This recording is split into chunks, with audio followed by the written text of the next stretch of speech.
I mean, I think the issue is the number 4 tight end. The gap between the number 1 and number 2 tight ends Massive. is like, well, it's that's probably, I'm thinking that's probably Kelsey and Andrews. It's massive, but it's not untenable that you would start Mark Andrews potentially over like a bad running back week. Oh, sure. Um, but then the gap from Mark Andrews to I don't even know who number 3 is like, Kelsey's probably on average listed for like 12 to 15 points a week. Yeah. Mark Andrews is listed for like 8 to 11 points a week. Then after that, nobody's above like 4.5. Oh, yeah. No, it gets bad after that. It gets real bad. Hey, y'all. Welcome to a football conversation. Just kidding. It's not going to be about football the whole time, I promise. What So, is up? Steve, how you been, man? I'm I don't know. I'm tired. I'm Yeah, always me tired. too. Me I just too. I just started that um I just started CPAP like a week ago. Oh, really? So How's that going? my wife has enjoyed it because I don't snore anymore.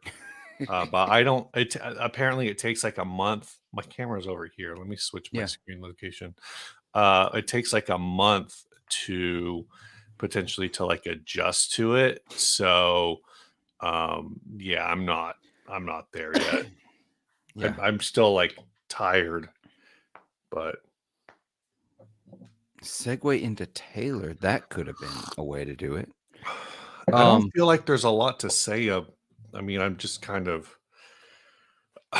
Michael Kraus did post some topics. I don't, the plummeting used gear market. The problem is I haven't been following the used gear market. Oh, I have. It's been trash, man. Nothing's moving. Okay, there are a few things that still move. I've been able to move a couple of lesser expensive stuff, but like anything like $1,000 or more just sits. Are you saying is it a buyer's market, or are people still hanging on to, we probably should have done what you started to do, and I'll come back to this. Okay. Hi, I'm Steve. Hi, I'm Phillip. Welcome to Sunday morning stream. We should probably name this at some point, but whatever. Yeah, we should. It needs a Um, name. We're consistent enough, I think, at this point, every 3 to 4 weeks that it needs a name, but no idea what to call it yet.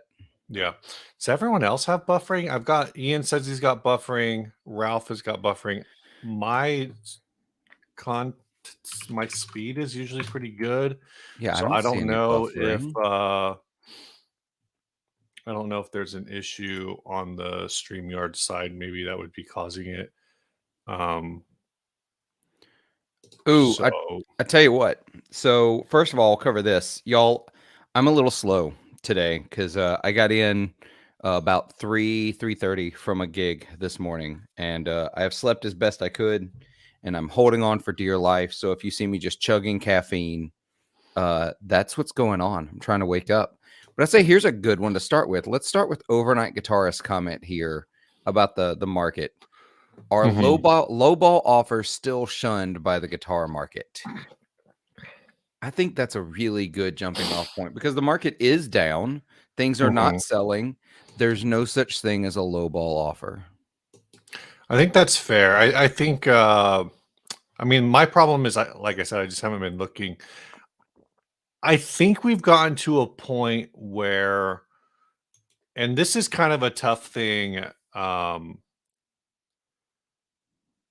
I think this is a tough thing for the show, for my show, Yeah. is that, when we started this like almost 10 years ago, um, I think it was more novel to talk about how dumb things were.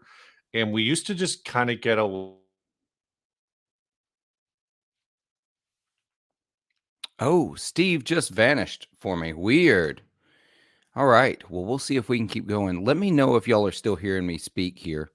All right, maybe he is having some buffering issues. Oh, There there we you are. go. You vanished.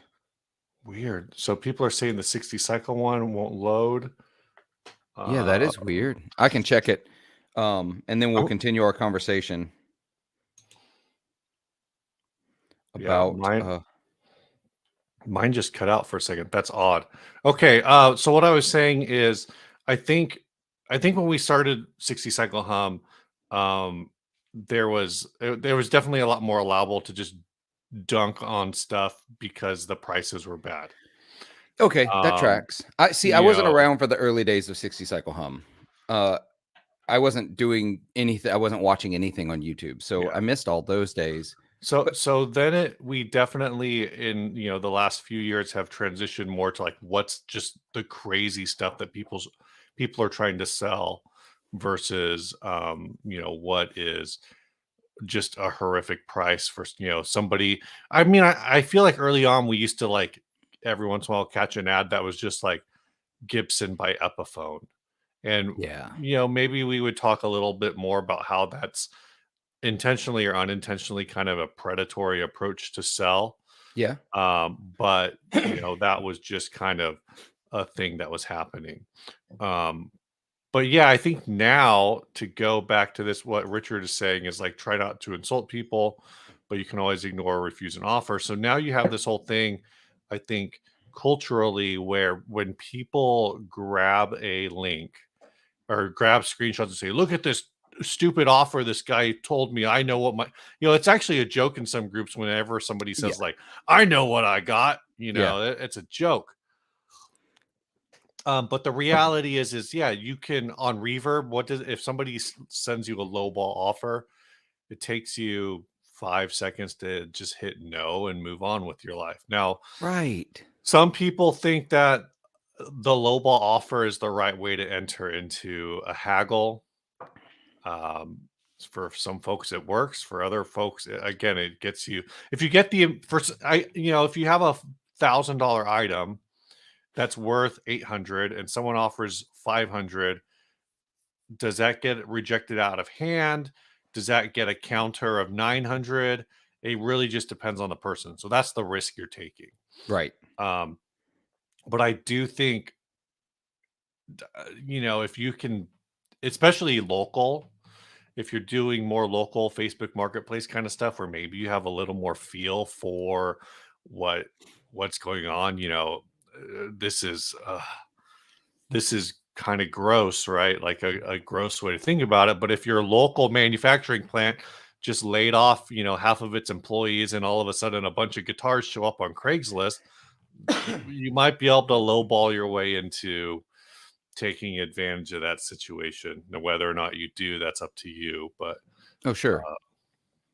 Well, my deal is that it's exactly that. Is you can hit decline or just ignore or close the chat and get rid of it if you don't like the offer. I think there's a point, and it's a nuance thing, and every person's a little different. Some people the low ball works, they'll take it and they'll go, but that's like the major minority. I also find that people don't always want to say a price. They'll message and say, "Hey, can you come down on this?" And they'll say, what do you have in mind? And they're like, they have no idea what to even offer because they don't want to insult because they do want to actually try to get a deal. They're not trying to insult the person. It's a hard thing to kind of manage the personal interaction of haggling over a price. I love the haggle, but mhm, sometimes there's some items I'm like, no, this is the price because this is what this is already priced probably at the lowest available on the market, usually is how I start almost always. And so sometimes I especially have a rule in the first 3 days of a listing. I don't take an offer in the first 3 days. right. And And so that's kind of what Overnight Guitars here is saying. They're saying they buy from OfferUp and Marketplace, and sometimes you make an offer and it will just sit there for a couple days. And that's kind of what I think is a thing that can work in those types of places where you might not be as with Reverb. It just says you have 24 hours to accept. So right, you're either rejecting or you're negotiating or you're accepting. But on OfferUp Marketplace, something can just sit there. Somebody can say like, "Oh, this offer is terrible. I'm just going to ignore it." And then 3 days later, that's the only offer they have. So right. if they want to sell, they're kind of forced into a negotiation. So Um, I've generally, my approach is a little more with what Justice is saying here. Um, for me, when you're communicating online, all bets are off. But I try to do all my haggling online. Um, when I'm doing that, once I show up, if unless there's something where when I inspect the item in person, um, the uh, the when I inspect the item in person, if it's not um, to what we discussed in in emails or messages or whatever, then I'm gonna try to be like, hey, you didn't tell me about this, you didn't tell me about that. Oh, this pod is scratchy, whatever. I'm gonna have to fix this. But unless I can come up with concrete things, um, I don't haggle once I'm in the space. Yeah. That drives me nuts. Ryan has actually he had a guy drive across the border, or at least come from the border, so like drive half an hour to his house and then show up for like a $50 pedal, and they were like, oh, I only have a 20, Oh, well, tough. something like that. And he was like, why? Yeah, Like you knew he how just much it was thought, before you left. yeah, he just thought, or I guess they just thought they were going to show up with, a certain amount of other in hand. That's a thing. That is a tactic that people will actually tell you to use, and I'm like, "No, no, no. Once you've agreed and you're to the point that you're meeting up, that's the price that you're paying." Snarky, we're having some internet weirdness, so cameras may be a little fuzzy. It should eventually level out. Um, I do think that it is some of the stuff. It's some of the runoff of the COVID boom. I think it's also we've seen a metric ton of releases this year. Yeah. Like stuff is coming out hot and heavy, and that to me is a sign also that it's not just the used gear market that's sluggish. Hmm. Because if things are selling, retailers and manufacturers aren't pressed to release new products as quickly because they're still selling the stuff they already have. But if Right. stuff's not selling, they're pressed to get something new out there to generate more sales. Yeah. There's I don't know. I really haven't looked at the used gear market in a while. I've kind of unintentionally stopped stopped buying. Like if I see something pop up I guess I will look at Marketplace, but I'm literally looking at Craigslist for the first time Oh man, I in don't even look at Craigslist forever. anymore. It's so bad in my area. The only decent Craigslist that I've ever seen is I'll look at the Nashville Craigslist but that's Mm, still 4.5 hours away. yeah, So it's only if I can find somebody has something I really, really want and they're willing to meet me like in Muscle Shoals or something like that. yeah.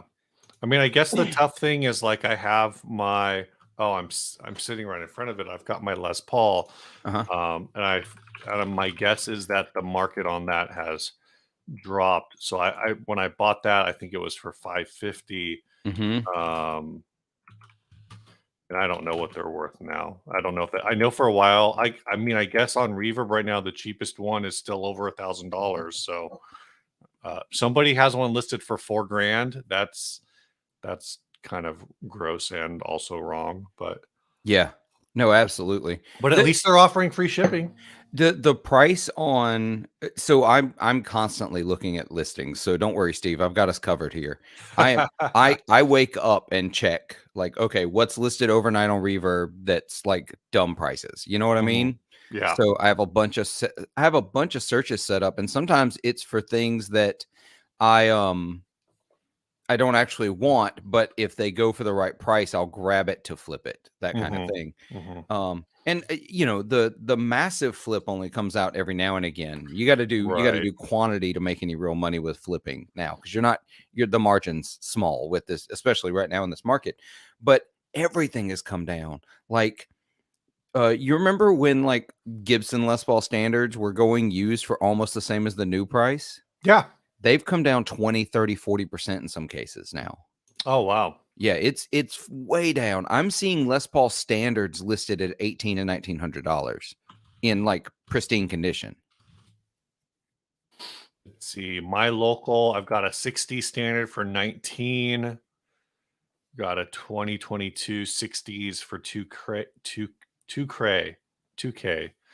Can't read. Oh, wow. Here's a Gibson Les Paul standard.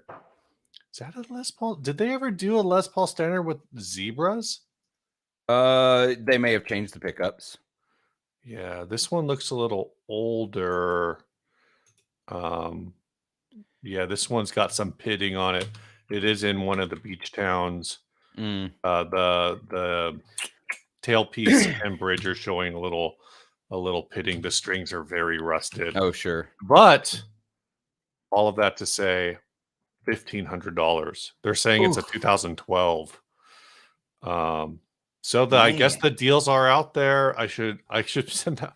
I could send that one to Ryan, but I know he's like hates Les Pauls. Yeah, that's I not mean, he his doesn't thing. hate them, but But they're not his thing, and that's yeah. totally fine. I'm looking at a um, wine red Les Paul standard. It's a lefty for $13.95. Wow. So if you're a lefty, there is a deal for you in Lee, Florida. I haven't looked at all the pictures to see if anything's wrong with it besides the fact that it's lefty.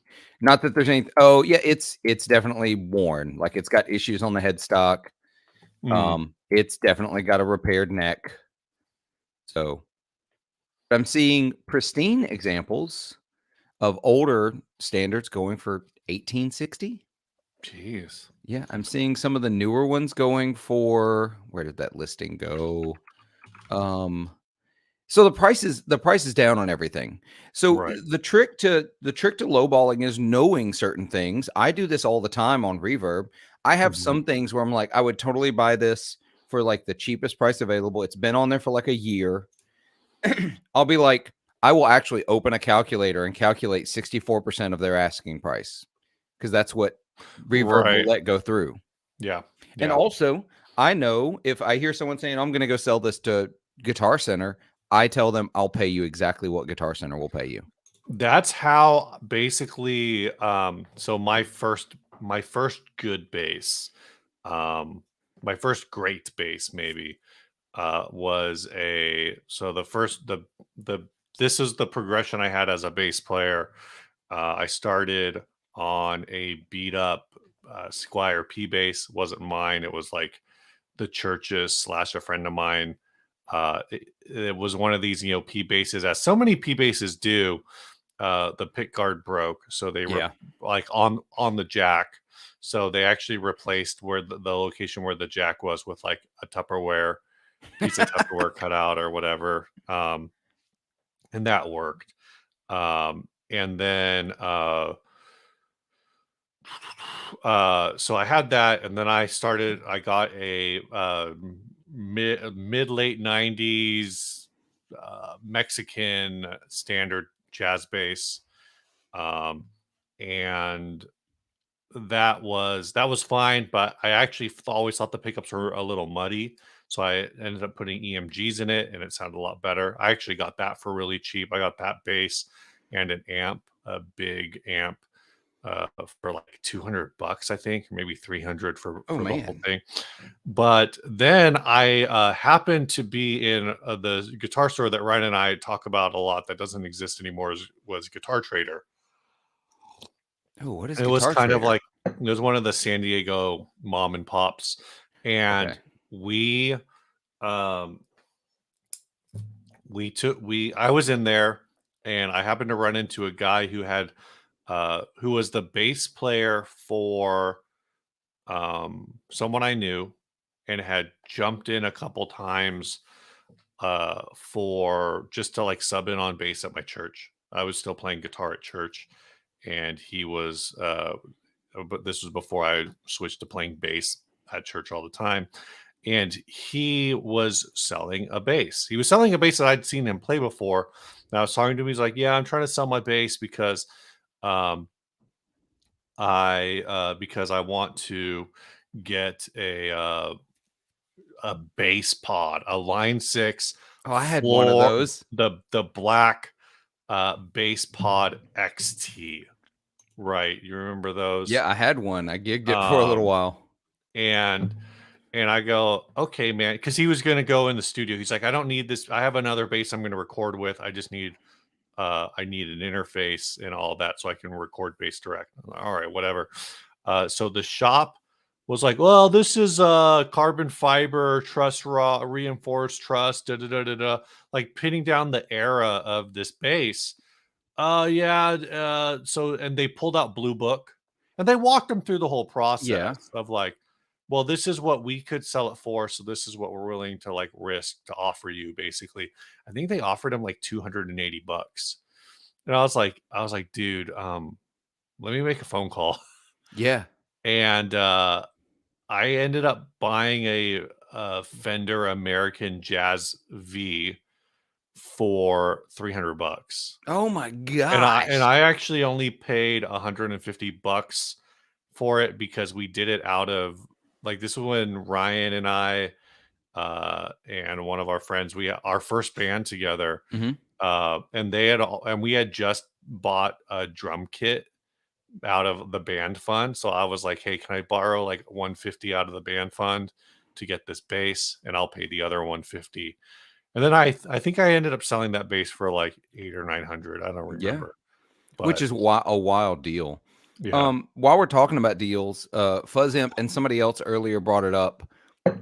Y'all, this is gonna be an insane Black Friday.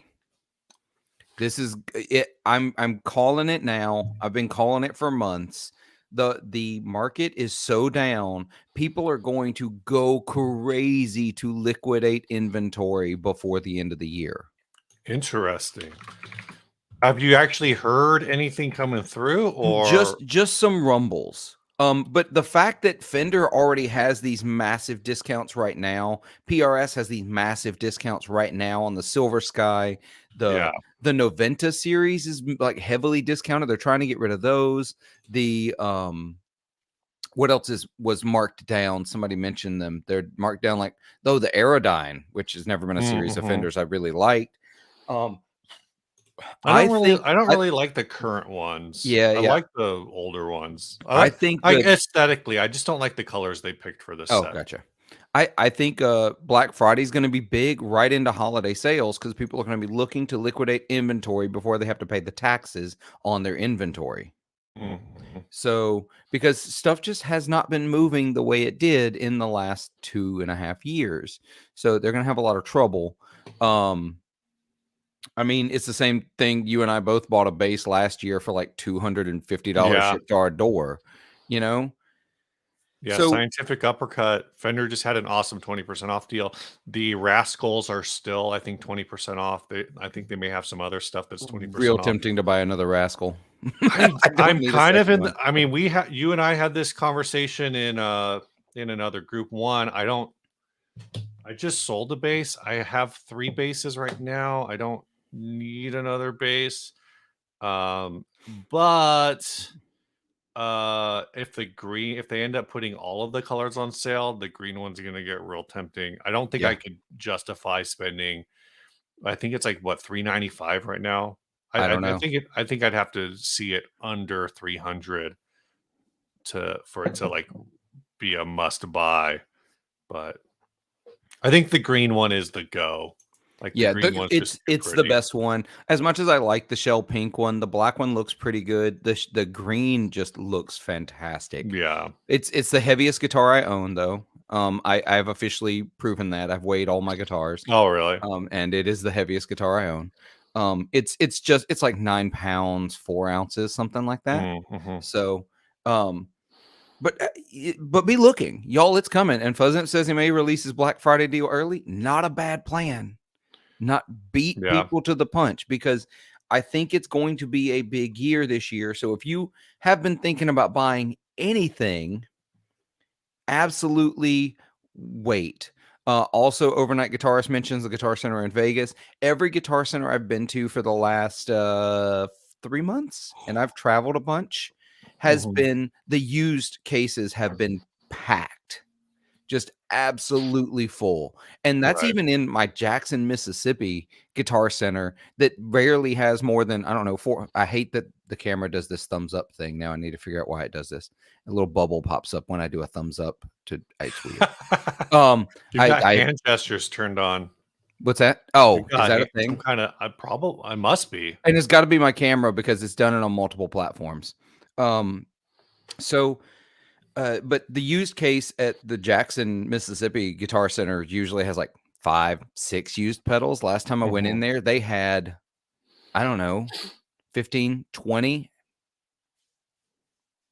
Terry, Mississippi. Yeah. I bought a bass and an amp in Terry, Mississippi.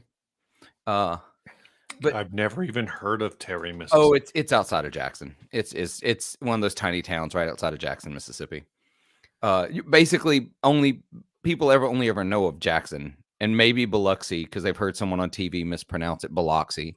Um, but yeah, I think it's a weird market right now. And so Mhm. if you are looking to sell for top dollar, hold off, wait, don't do it because you're not going to get it right now unless you've got one of those like handful of things people really really want. Um, it's tough. So hold on to it if you can, but if you were looking to buy, now might be your time. Also before NAMM, because there will be a spike in sales after NAMM. So you're gonna have a window between now and you know. There you There you go. go. You guys want a shortcut to Black Friday, a month ahead, hit that fuzzimp.com, BF23, get that 28. What is that number? How did you Right. come up with that? I'm sure there's a reason. I got a question though. Okay. Why is Mississippi so empty? Uh, because it's all farmland. I just looked at a map of Giant state, 3 Mississippi. million people, all farmland. Yeah. I mean, our I mean, that's all. I was just looking at a map and I was like, there's a lot of empty. Yeah. Well, the thing is, if you zoom in, there's every like 5 miles, there's a tiny town of like 700 to 1,500 people. Hmm. I Kind guess of. it's not the least dense state because it does rank 32nd. Oh no. So Well, in nobody is density. Alaska, so Yeah. Let's see. Population density Alaska rank. and Wyoming are 1 and 2. Reverse that. The Dakotas, New Mexico. Um, the one that I think is odd. Well, I guess like California is not as dense as you might think. We are actually less dense than Ohio. Overnight guitarist. I live in Starkville, Mississippi, and it can be tough over here. Basically, if it depends on what you're into. But there's a lot of because the local store here sells a lot of Tajima, Eastman, uh, Mm-hmm. Alvarez, Vintage, and there's one more brand they're a dealer for. That's what ends up hitting the used market. So if that's what you're looking for, yeah, you can find it. But if you're looking for other things, it can be a little bit of slow. I have a bunch of stuff listed on Facebook Marketplace right now and some high dollar stuff. And every time someone messages me and says, "Hey, you looking for trades?" I guarantee they're about to offer me a Strat or a Telly. Every single time. Right. And it is not it is without fail. Strat or Telly. And I'm like, yeah, you're wrong tree here. I think that kind of transitions into something I was thinking about this week. Um, and the thing I was thinking about this week is people are lamenting and I don't think the lamenting is fake. Yeah. Um, but like they're lamenting the shutdown or there's the closure of mom and pops, and of course with they're talking about this in the context of Fender is started selling direct years ago. I heard PRS is selling direct now. I don't Are they know if really? that's what I heard. I don't know if they Well, actually you are. keep Maybe, talking. I'll find out to confirm. or maybe they are just considering it, potentially selling direct. I don't know what the case is there. Because when I go to their website, it still says find a dealer. Yeah. Or does Gibson sell direct? Maybe it's They Gibson, well, the thing is they sort of do because they have the Gibson garage. I yeah, don't but if I you don't think can't, it's gonna be long before you can buy directly online from the Gibson garage. yeah, I was gonna say if you can't get it shipped to your house, I would not consider it Yeah. selling direct. They also have the demo shop, which isn't the same thing either. Yeah. But you brought up these other brands, Alvarez, Tajima, whatever. Like, how do is that the way to go around get around Fender and these other brands like s- pulling back, or maybe people are going to the mom and pop and they're seeing like, oh well, this is on sale on Fender's website right now. For example, again, like when they just put all these Squiers on sale, or Fender blows out for Black Friday, Right? mom and pops might not have the overhead because Fender can just afford to burn inventory, but a mom and pop maybe they can't, so they're not going to be able to participate in these Black Friday deals. People are going to come in and say, I can get this at Fender for $350. Why is it still 500 here?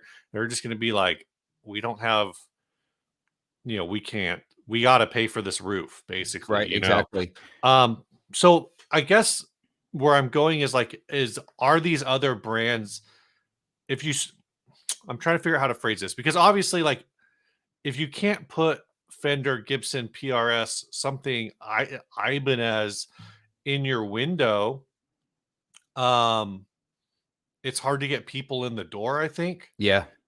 So what do you think is a strategy there? If there is a strategy, um, around, how do mom and pop survive if they can't sell Fender, basically, or they can't sell a major brand? I think it comes down to a couple of things. I actually listened to Phil McKnight's podcast, and he actually talked about when he was a dealer and Fender would do these massive sell-off sales, and they just Mhm. basically had to do it. Like, you Right. had to do it, and he said in some cases, they actually marked it down below his price, below what he paid for it.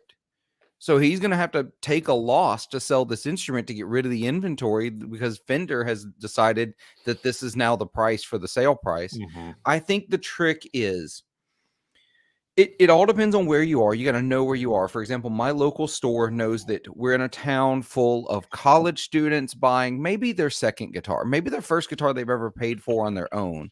So they're not Right. selling super high-end stuff. They're selling that mid-tier, import model stuff that's really good, and I think all of those brands are fantastic for the money that you spend in them. But that's what they sort of focus on, and that's how they survive. Is that's what they're selling. They used to be a Taylor dealer. They used to be a Fender dealer. They used to be, I think they also may have been like long ago a Gibson dealer. But those Mhm. weren't what was moving. So they had to find their niche, and that's going to always be the thing. What works in your community? Yeah. Does new gear not really sell in your community? Do you need to be more of a consignment and secondhand store? There's a lot of great stores making a great living just being that, just hunting used gear and selling it that way. Exactly. Fuzz Imp. You sell the used and quirky stuff, or if you're in the right community, you become one of the stores like Carter Vintage is a big example. Think on a smaller scale, but you kind of specialize in the high dollar stuff, and that's what you do. I'm just gonna call this out. I get it. This is a local comrade says, "Oh jeepers, how will all these capitalists survive? Oh, those poor business owners." I think there's a certain irony in this statement when you're talking about like maybe the shop that's been down the road for 30 years. And functionally, to me, this statement is saying, "Hey, fuck your local capitalists, support your mega conglomerate." Yeah, Maybe that's not the message that's intended, but that's what I'm taking. I'm just gonna say it. That's just my thought on this. yeah, that's the thing is, you can't What? call everyone who buys and sells anything just a complete capitalist. That's a blanket label that doesn't fit. Yeah. People got to live. Why should What why buy a guitar from your neighbor when you can buy it from a faceless entity on the internet? I don't know. You have to ask yourself that question, I guess. Yeah, that's gonna always be my take, is that you've got to we need these small businesses to continue to operate. There's also a certain irony to me. Again, man, I'm just going off.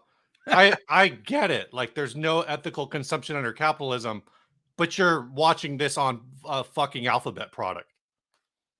So I don't know what the answer there is. I guess I don't know what's the are guitars, should guitars be cheaper? They probably should be cheaper, but I don't know. I don't know what the answer there is. I don't see how supporting Fender as an online retailer replacement for the shop down the street is better. I don't have a hot take on this topic, except that, this is where we live, and I want Cody, the guy who owns Backstage Music here in Starkville, to continue to be able to feed his family. And Well, so, the point that's I think I caught part of the episode you're talking about with Phil, is Phil's thing was, uh, or at least what he's brought up before, is maybe the purpose of the mom and pop isn't to is it's not going to be the place you go to buy a high end Fender. Like, you're going to yeah, buy those on online, or you are going to buy those online. You are going to buy those direct from Fender. But and I've seen this happen, right? On a Tuesday night, all of a sudden you get that call that you got to be at a gig, Tuesday morning, and you're like, well, shit, my number one needs new strings. If you don't have a local shop, you're toast. Maybe you didn't plan for it. The number of times I've seen people like running to the local guitar center, trying to squeeze in before like a 10 a.m. church service to buy a cable, to buy strings, to buy whatever. Like, it's all the time. It feels like all the time. yeah, It's maybe only been a 100%. dozen times over like 20 years, but it felt like all the time. So I want to kind of I want to divert us just a little bit, because I'm going to forget this and it's lost relevance already at this point. But you mentioned Guitar Trader earlier, and Mm-hmm. so as I was asking, I Googled it as well because I was curious what you were talking about, and Mm. did not find the one you were talking about. But I did find a Well, it shop. doesn't exist. Yeah, yeah. That's Well, why. I found a shop in. I'm going to share my screen. I found a shop in North Carolina, and let me see if it'll let me. Where'd it go? As long as And it's not casino guitars. it is not. So I want you to look at the pictures they use for their categories. All right. Let me know Oh, when you got this it is shared. cringe as hell. Yeah, wait. Are these not AI? These are all AI. Yeah, this is all AI. Ugh. 100% AI generated images for their categories. Why not Look just at look at this man's six-fingered hand. take pictures of the equipment that you own? Yeah. I don't know.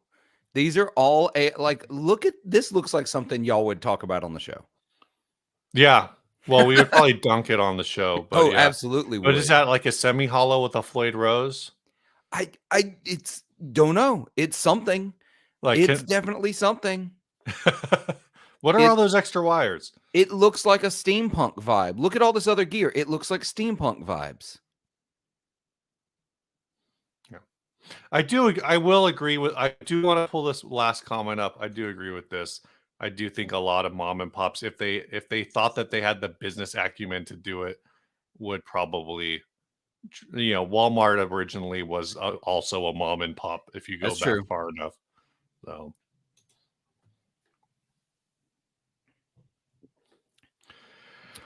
what Oh. this is, I can't deal with this. Like, I'm, Isn't it wild though? Because like you click the link and it takes you to much more normal listings. I think if as soon as like for me, as soon as I see that, like, I'm just not that interested in anything else that you're doing. Even if I don't know if these prices are good or not. Maybe they are. Oh, I don't know. I haven't Maybe even they're looked at not. I never even got to the prices. I have no idea. I'm just like very turned off by.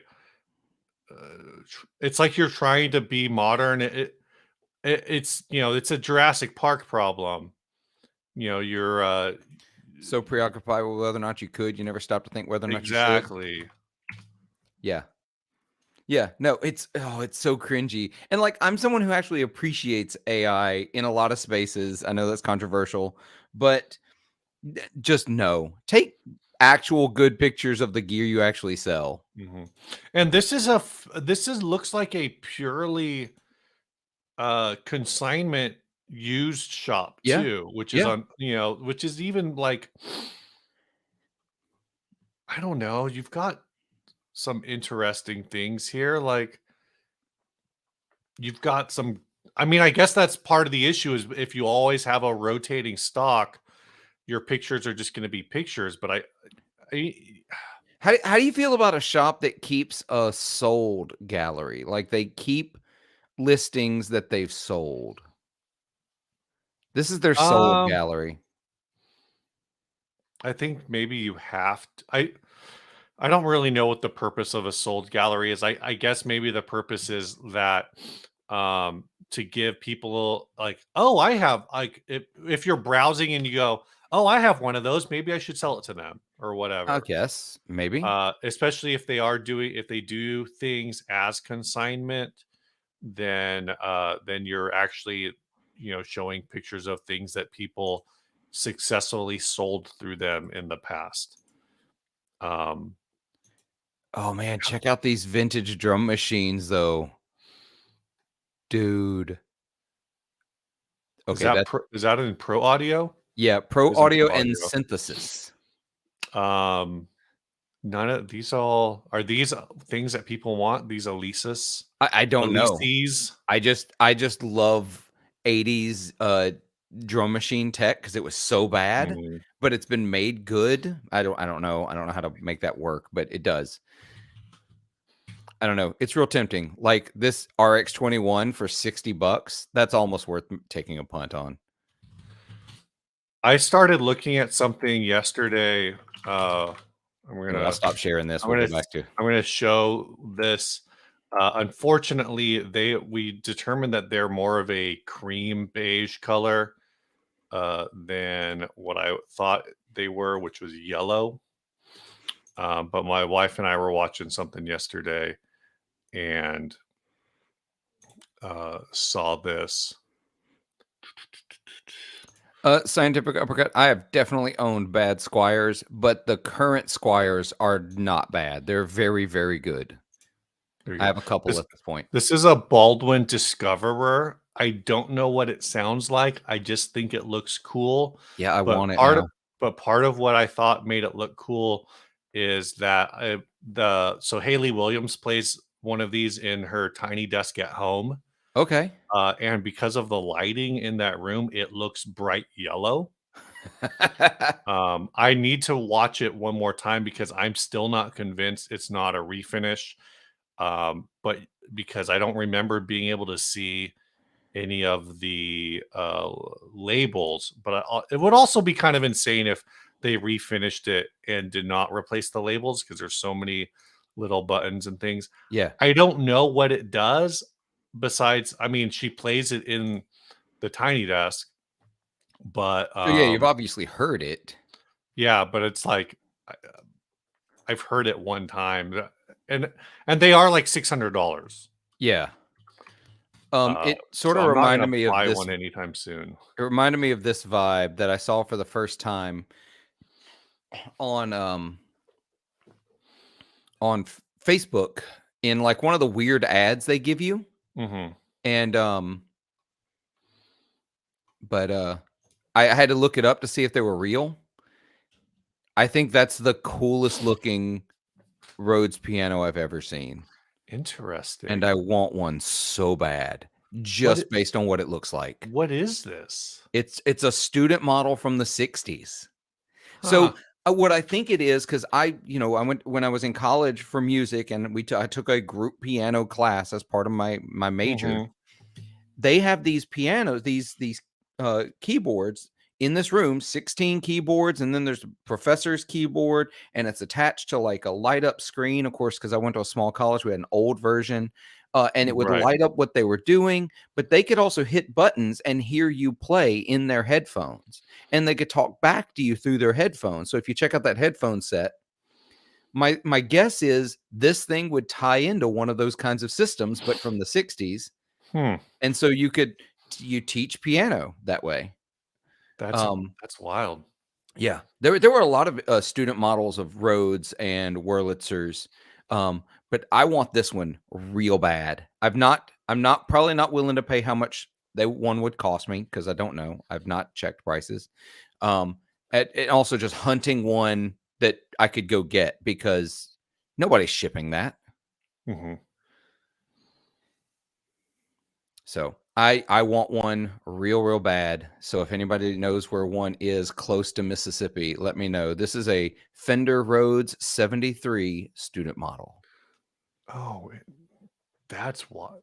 Yeah, I didn't realize that this was actually a actual Fender Oh Rhodes. yeah, it's an actual Fender Rhodes. Jeez. Let me see if I can find a price on one. Fender Rhodes 73 student model green. Let's see if I can find one for sale. Here's a sold listing. It's an avocado green, and it was on Reverb for $2,750. Not What's a willing to pay that normal much. Rhodes 73 go for? Fender Rhodes 73. Um, oh man, depending on when the listing is. Hmm. Let's see if this listing is still available. There's one on Reverb for $2,600 with $500 shipping.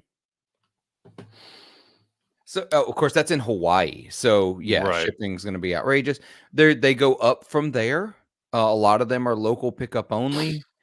But yeah, I'd say 3 grand looks to be like the good price for one. Yeah, so this kind of is in the right price ballpark wise, but it's also it's Hyper clearly like rare. not portable Yeah, yeah. in the same sense that like a normal Rhodes 73 would be. There's exactly one of these on Reverb right now in Michigan for $5,000 local pickup only. Gee, yeah, because how do you ship it? Right, exactly. I mean, obviously, like you can, but I want to hit this comment. Overnight guitars. Do guitars still hate on Squier? Love the brand. So much to offer at every price point. I think the answer is some depending on where you are. I think Squire's done a lot in the last 15-ish years to like rebuild the reputation to bring it up. Um and obviously like I think there is a definite perception now that um the differences between like in quality and price between Mexican Fender and American Fender continues to become more narrow, and that with the price increases, those price gaps have become more narrow. Um, so Squire Classic Vibe at are they 500 now? I have no Uh, idea what they go for because I only buy them when they're on sale. they are, let's see, Squire, they're $430. The ones that aren't on sale for 360 are like Yeah. 430. So they're in that $400 to $500 range, which is kind of the old, I say old, like the 20 years ago Mexican Fender price. Um, they've kind of moved into that gap. And I think honestly, like the paranormal and the classic vibes that I've played, I think Yep. are better than what Fender's Mexican offerings were 20 years ago.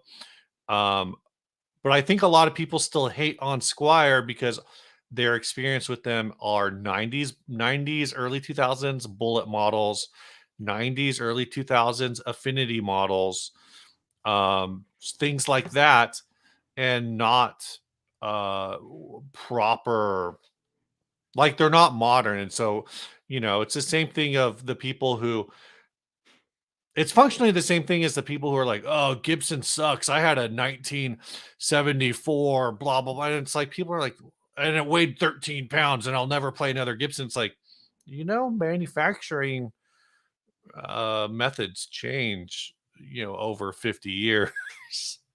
Things get better. So I think people who have played modern Squiers, and again, I'm saying in the last 10, 15 years, have more of a better opinion on it. Um, but some people are still hung up on that one Squire they played that one time Yep, absolutely. in 1997. That was me for a long time. I'm not gonna lie. I'll be super honest about it. I was that person who was like, no, no, no, they're shit. They've always been shit. No, they're not anymore. Also, if you want a good Squire with a Strat with pickups, just get the 60s, the classic vibe Mhm. 60s. It actually has Alnico magnet pickups. I think they sound good. Um, but yeah, they're not what I grew up with Squire being. Right. I Oh, haven't played the Sonic series. I have no idea how those ones sound. Um, my guess is they probably don't sound that great, but I have no idea. yeah. Um, I I'm I kind of in don't that know. same boat. I would just look for any.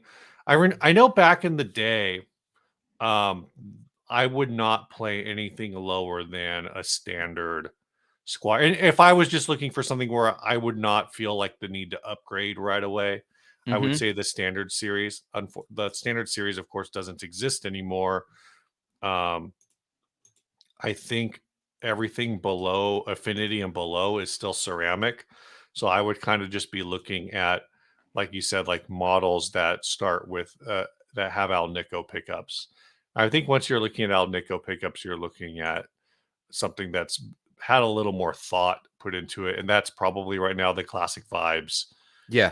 Because I don't, they kind of just jump from the affinity. I guess they've got the contemporaries, which are all a little odd, and then you go up to classic vibe.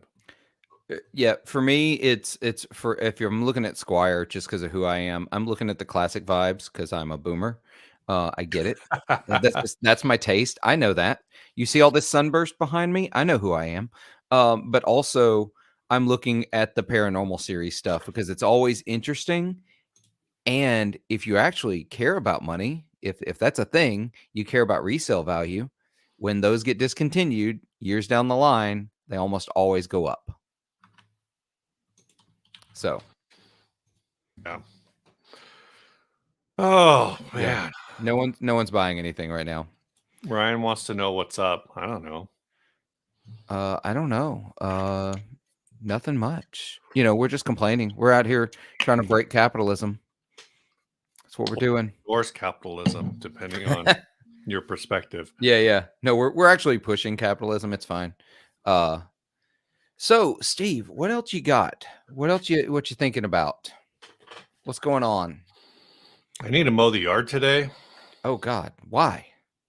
Because it's because of my neighbor mowed his yard and our yards touch each other. So So it's so obvious that you haven't. yeah, so it's like basically if like I only got half a haircut, that's what my part of my front yard looks like right now. Sean wants to know if that's a real firebird. They're both real. They both exist, and they're both called Firebird. That is a Gibson Firebird, though. That is that uh, is. I had the Epiphone. It was fantastic. I sold it when I got a Banshee, a Cower, and mhm. then I traded the Cower away and still wanted the Firebird vibe, so I got that one. So My Steve, my oh, go ahead. what's up is that I need to play bass more. Yeah, yeah, you do. I need to play music more in general. But I feel like I have not picked up a bass. Well, I guess I haven't picked up a bass since I like made whatever audio track I made for that Sweetwater vlog. Um, I played bass for that, and I just haven't picked it up since then, and it's kind of like a bummer. Um, because I just need to play bass more. Yeah, you should. No, you absolutely. I And spend. hold on, and this is the reason I need to play bass more, because I just like I had this vibe, I had this feeling. Bully. I met Bully at NAMM last year. Oh, awesome. Super cool. Showed me how to slap, which I kind of figured out, but then it's like I just haven't had time. I haven't made time. I always, you always say like I didn't have time. I have time. You do. I'm You got to make it. I'm playing very badly uh Counter-Strike 2 instead of playing badly music. Yeah, So Starfield stole some of my my guitar time, but I don't think I can even run Starfield. I I can I barely run Counter-Strike. so I need to build a new gaming PC anyway, and so I thought Starfield would be the thing that prompted me to do it, and I had the money set aside, and I was like, yeah, I'm gonna build a new PC, and then I'm gonna play Starfield, and then I was like, yeah, but if I build a new PC, I'm probably gonna get pulled back into something like World of Warcraft or some other like complete and utter time sink game. So I decided instead to spend way less money and buy an Xbox and play it on Xbox. So that's what I'm doing. Yeah, Baldur's Gate 3 is out there too, taunting me. Oh, I haven't played it yet. But yeah, you got to spend more time. That's the thing.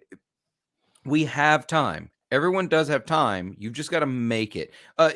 So there was a video that Rhett Scholl did with Paul Reed Smith. They had him on Dipped in Tone, I think. And Paul started talking about things, and Rhett started asking him about vintage Marshalls, and Rhett's like, "Well, I haven't bought one yet because they're just too expensive." And what Paul said, he said, "They're not too expensive. You just don't want one bad enough." Because if you wanted one bad enough, you would do what you needed to do to get one. Same thing with playing guitar. If you want to play guitar bad enough, you will make the time to do it. Yeah, no, I that's spend true. I spend about on average about an hour to 2 hours a day with a guitar in my hands, and I should be so much fucking better for that amount of guitar time. But I don't. I spend a lot of time with guitar in my hands. I don't spend enough time. I mean, that's the reality of it. And it's just like I said, I don't have an excuse. My Yeah. excuse is I'm playing video games or like I'm playing video games. Like I work from home and my back when I was doing Steven Says I practiced 30 minutes a day as part of my mental health routine. And when we were actively doing our first round of sponsorship with Pickup Music, I was doing it like every single day, or I was Yeah. probably not every single day, but I was probably going through lessons like 3 days a week Did at you see any least. real growth from that? Do you feel like you saw Yeah. Yeah, I learned because I never like did anything focusing on scales. So that was some time I spent actually like understanding. I don't necessarily understand like the theory behind a basic pentatonic scale in terms of like I could walk through them and know what notes I could tell you what like 1, 2, 3, whatever. Sure. But I couldn't tell you offhand what those are without a guitar in my hand. But prior to that, I just never like if someone said, "Oh, this song's in G," I would know like I know what all the major notes are in G, but I don't know what like the common pentatonic is for that and how to Okay. like access it in different parts of the fretboard. We should So I chat sometime. I can teach you that concept in about 15 minutes. yeah, but I was told that that's like the $50 tier on your Patreon. Oh, no. That is the I'm $50 just tier on the messing with you. Patreon, but no, we'll talk. We'll talk at NAMM. How about that? That sounds good. Yeah, we'll talk at NAMM. Which we'll talk about in a minute. But first, I need to shout out Sassy bringing up Here Come the Mummies. Not enough people know about that band. What is I don't So know who that there's is. this funk band called Here Come the Mummies. I saw them live. So we played South by Southwest back in 2004, 2005. I can't remember. And so a friend of mine and I went out one of the nights we were in Austin and did this like rooftop thing. And I need to I have pictures somewhere, but of course I was probably taking the pictures on some like Nokia flip phone. So they're terrible. But They they're a funk band and they dress as mummies for every show. It's not just a Halloween thing, like it's a whole shtick. But they're incredible. They absolutely blew my mind. So I haven't listened to them in years, but I'm glad I hope they still exist. I hope they're still playing because they were great. Also, if you dress all of your band members as mummies, that means as you age and have to find new members, you still look like the same band because your all faces are covered because you look like mummies. That is a way to do it, I suppose. Uh, that is certainly a take. Yeah. So, yeah, I love them. So, I'm going back to some questions from earlier. Michael Kraus asked us, this seems relevant. Sure. How do you meet other musicians? Steve, how do you meet other musicians? I don't. I used to meet them all. You know, I mean, I used to meet them all through church, right? Like when I was playing church thing, and we'd have people come in and rotate around or whatever. Um, but otherwise, we don't. Mm. Well, Um, I don't actually where I live now, I don't even know what access there is to that. yeah. I know San Diego, at least they used to do, but this may have been years ago. I don't know if they're still going like blues jam at the VFW kind of thing every Yeah. once in a while. Um, I think I don't know how Ryan found offhand. He probably told me, but I don't know how Ryan got hooked up with the Vulture Shock guys. Yeah. Um, but Still a great band name. yeah, that's that whole setup. But yeah, I don't. I just don't know. I don't know how to meet people. I don't want to meet people. Well, so if you wanna meet people, if you wanna meet other musicians, my I mean, advice. like, I don't want to meet people in general. Yeah, I figured that's what you meant. I'm here for it, I get it. I will tell you one of the ways to do it is to just be where people are making music. Just find your local jam, find your local DIY shows, go, just become friends with your local music store owners. All of the musicians come through your local music store. So you gotta be present to win. You gotta be Mhm. around other people to meet other people. That's just the way it is. You're not gonna meet other musicians hanging out at your house. What? Yeah, that's not how that My works. wife is a musician. I guess I've already met her, so I'm Yeah, not you've gonna. already met her. That doesn't count. Are y'all in a band now? No, You could do a we band. could Play a just band. a two-person. We could be a. What are those? What's the King Crimson dude and Frippin? What's the woman? His wife's name? I I think cannot that's his think of it. wife. Or and now you gotta teach your kids drums, do what Ryan's doing. Mhm. It's beautiful. It's perfect. Toya Wilcox. That's her Yeah. name. Very strange YouTube presence they have. But yeah, that's my thing. Go where music is being played, meet the Yeah. people making it, and just be chill. Don't go on the first day and say, "Yeah, if you ever want to play sometime, I play guitar." No, no, no. Just become friends. Yeah, I know a few. There's a bunch of restaurants here that do live music. One of my old friends from high school, him and his wife actually do like they play at the wineries for live music. They play at a couple different restaurants. So there's definitely live music happening within a 20-mile radius of where I live.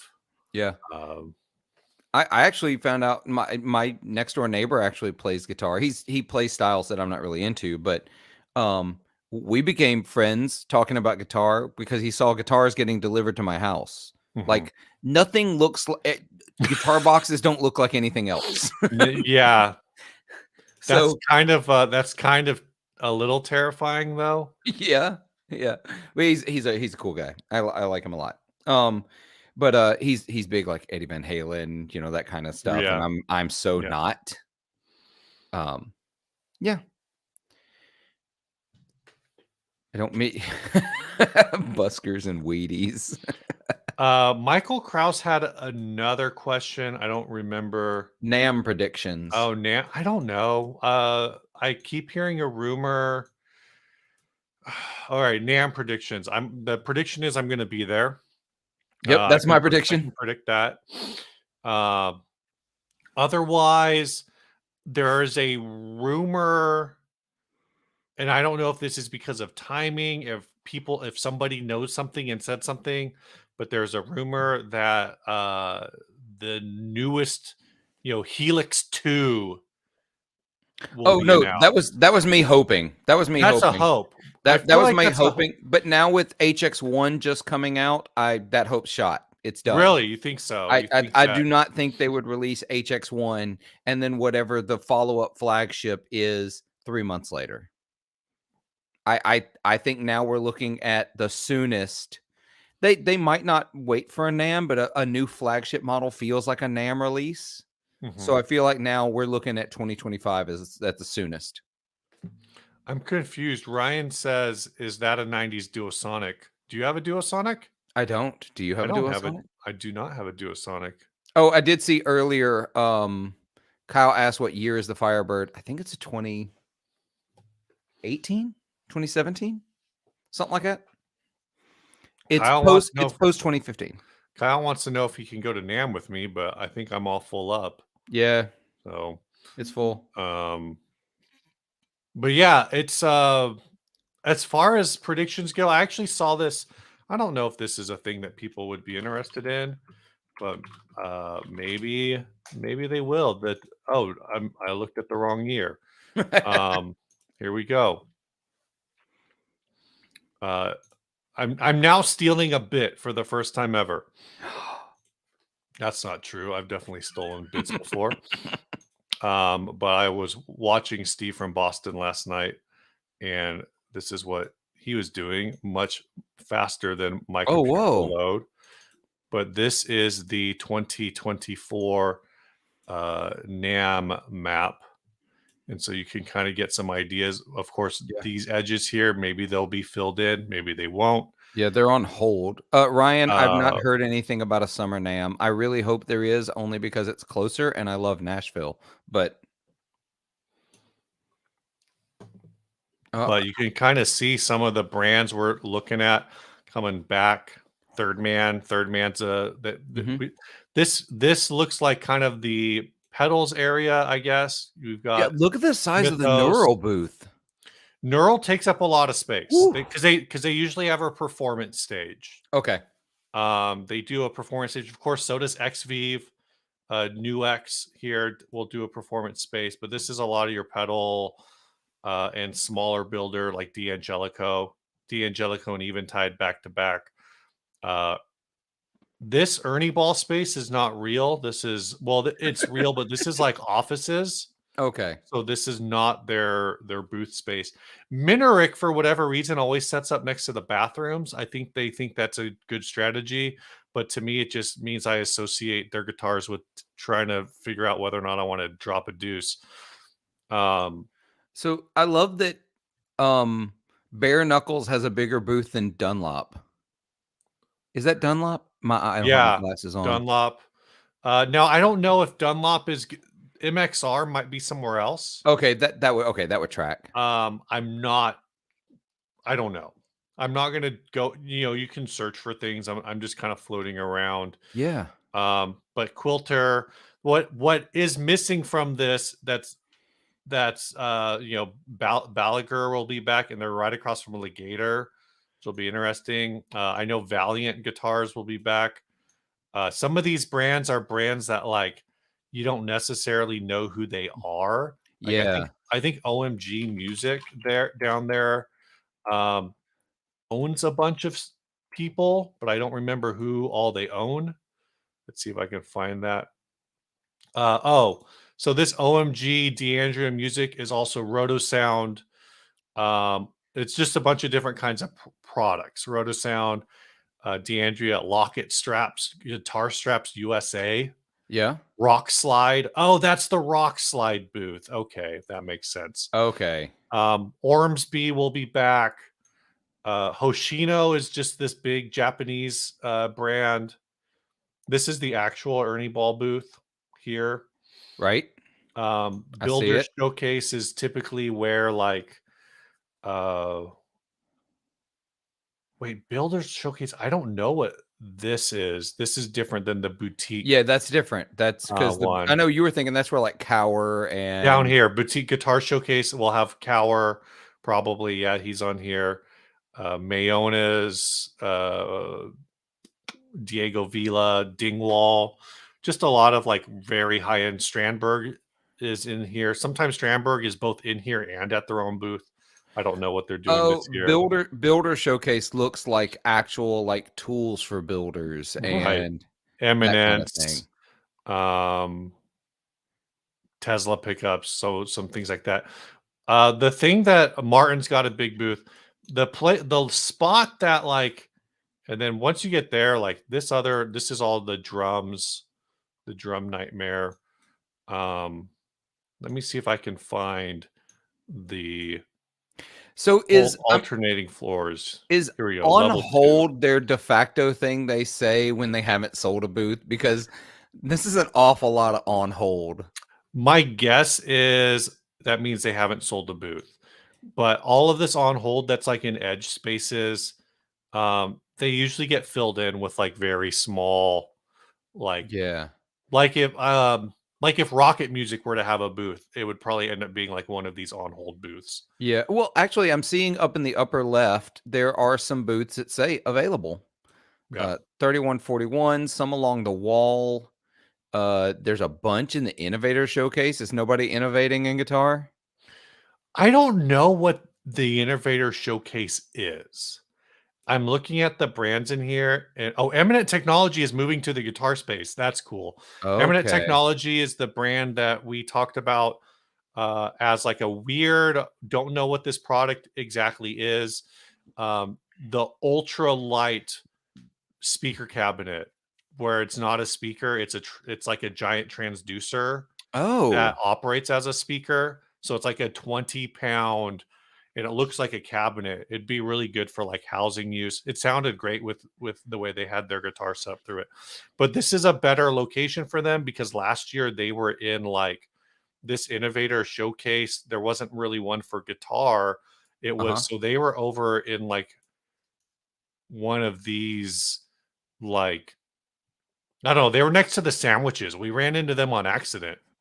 Oh, wow. Oh, they were in this other innovator showcase over here, but this is all like Beats and Faders Clothing Company, Silent Sound System, in-ear monitors. So they were in this space, and I think somewhere in here is like, um, yeah, lyrics prompter. So this is more of like Okay. live performance innovation. So it's Okay. kind of cool that they're doing an innovator showcase that's guitar specific. So seeing a couple of questions here I want to answer. Bully asked, uh, you think Fender's pulling up this year? I'm going to say no. They're not on the map, so that's why actually I wanted to bounce over to this the level 2 booths. Right now your big level 2s, I Two don't old even know hippies? what this is. Two Old Hippies is Breedlove. Gotcha. It's Okay. Breedlove, it's Weber, it's a third company, but yeah, it's Two I, Old s- Hippies. I see PV across from Taylor. That's interesting. PV and Taylor next to each other across from ESP. So Taylor's, the thing is last year Taylor didn't have a booth Okay. from what I remember. Well, they had a booth, but it was just like it was a business booth. So this year it looks like they are actually setting up a full room, which is kind of like that's a positive movement potentially for them. So Fender's not on second floor, and then third floor is just all Yamaha. Oh, It looks like. So I'm not seeing Fender. Let's see if they come up on a keyword search. Um, I didn't get them when doesn't I look like searched. anything's coming up. I've also don't think Gibson. I no Uh, Gibson. I searched for that already. But also, I mean, Gibson has said they were looking at coming this year, as since they didn't go last year, but they may have decided not to. yeah. Because I'm not So seeing a spot that looks like. it would be their booth. You know what I mean? Yeah. Yeah. Unless they So, went much smaller than I would expect out of Gibson. and PRS doesn't look like PRS is showing up. And who knows? Like sometimes, that doesn't mean no one from those companies will be there. Last year, Fender said they weren't going to show up. Technically, they did not show up, but they're like digital sound people who had a booth. So it's like if Okay. you wanted to learn more about Fender Bluetooth, you could be there. I Um, stay up at night thinking how much I want to learn about Fender Bluetooth. yeah. All of this is also, I think this is kind of important to take in. Uh, like I don't even know. Shure is over here. SC Electronics. This is, I think, a lot of like live sound programming stuff. This is what we're talking about. People talk about Fender pulling out, but this is the full NAMM map, like the full floor plan, right? This one hall D. Yeah. This is guitars. Obviously we talked about Yamaha being but Yamaha is guitars, so that's Yamaha line 6 Ampeg. Those are probably the big three in there in the Yamaha space. You do have some bigger guitar space in this level 2, but you also have like Kawai, which is just pianos. You have some other piano companies in here. There is an on hold booth back here, so that maybe someone like Fender decides maybe that could be Fender or Gibson. Who Yeah. knows? Maybe it's another piano company. But I wanted to pull out the full map here because when people talk about like, oh well, these brands aren't showing up, and there's certainly Fender, Gibson, Paul Reed Smith are a big part of NAMM. JHS a big part of our community, but our community is this Hall D. Yep. The rest of the music industry is Hall C, Hall B, Hall A, ACC North Level 1, which I don't even go to, or ACC North Level 2, which I think the only time I spent in, I think it was level 2, was to pick up my badge. I think the badge will call this See, year. I want to go to level 1 real bad because that's where Black Magic Design is there. Mhm. Warm Audio is going to Warm be audio. there. Zoom, Sennheiser, Shure.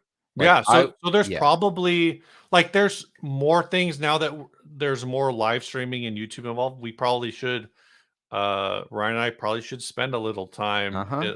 talking to some of these people, but again, the bigger point is just to show that maybe I pulled out too far there. If the entire guitar industry boycotted NAMM, Yeah. maybe that's enough of a hit to kill NAMM. But really, if the entire guitar industry boycotted NAMM, you'd still have one, two, three, four, five of the six segments of NAMM populated. Yeah. It would be bad. It could, losing 15-20% of your core segment, like a core segment of the industry, would be horrific. But would it really, would it be enough to kill NAMM? I don't think we can outright conclude that. Like a lot of people want to say, well, these big guitar players are pulling out, so NAMM is dead. And Yeah. I just don't know if we can conclude that. That's not the case. That's just Yeah. absolutely not the case. Guitars are a big part of NAMM, but they're not all of NAMM. There will still be a place for this show.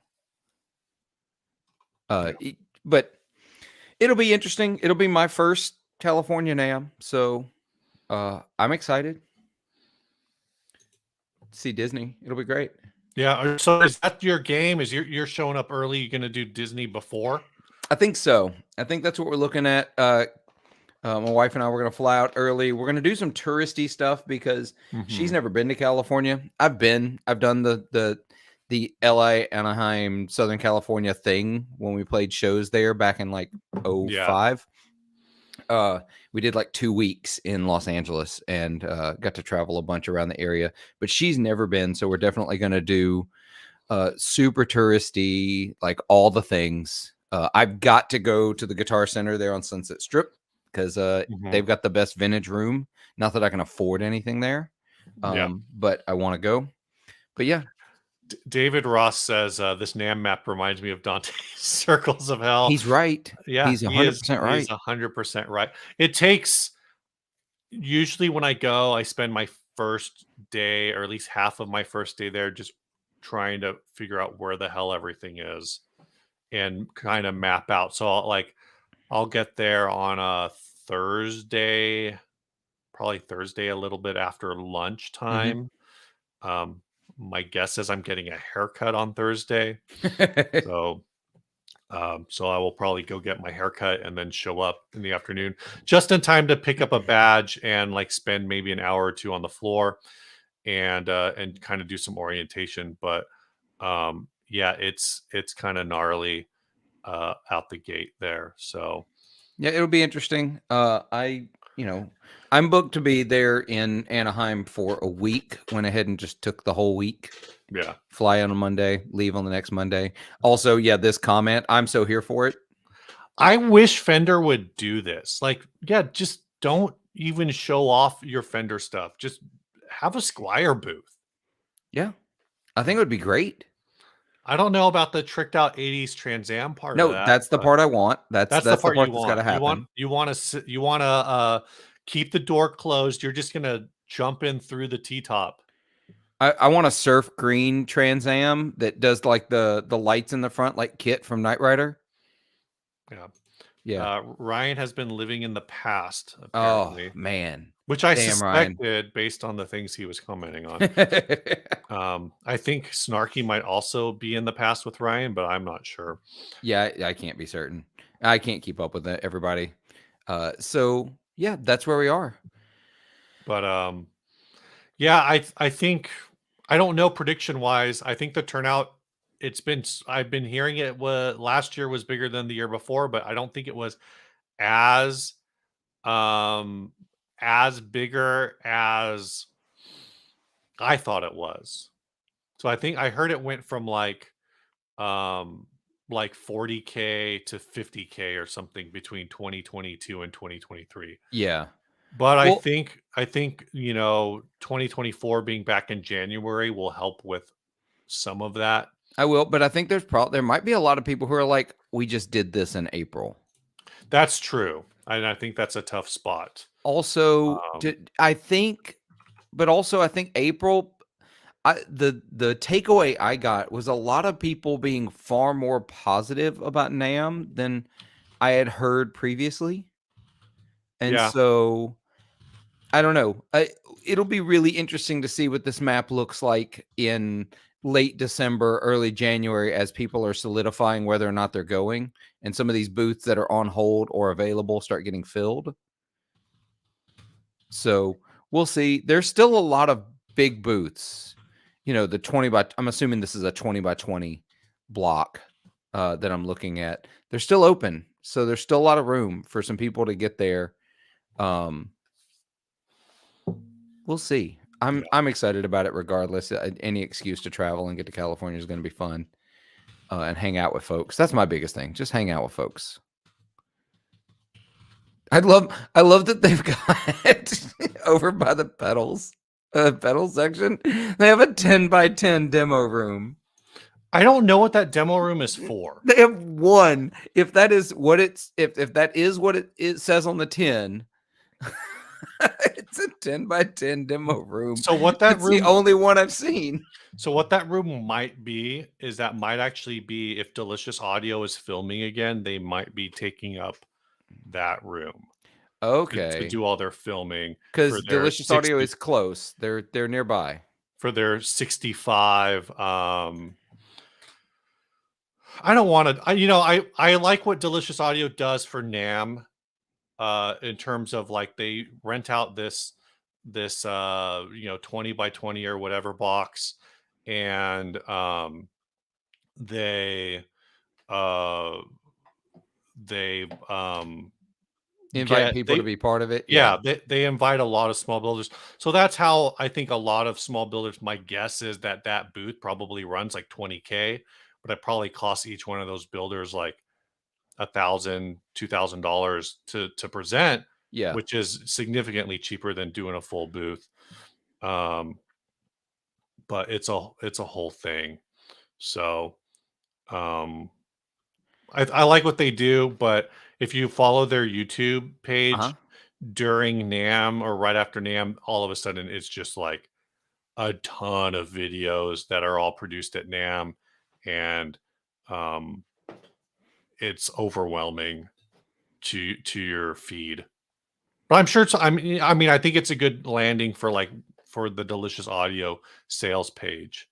So Yeah, I I don't I'm know. I'm just looking through the map and I need to stop because it's really distracting when I need to be talking about stuff. But it'll be interesting. I'm gonna not look for a while now. I'm gonna force myself not to think about that map until after Christmas Yeah, and take that's a look fair. again because it's gonna be fun. I think this is the one that we start to see whether or not NAM for the guitar market is going to be viable in the future. Yeah. Because it's back to its regular time. It had a bunch of positivity in April. The CEO has come out on the JHS show and said they're making all these changes to make it better for specifically pedal makers, but also the guitar community. So I think they have to get this one right.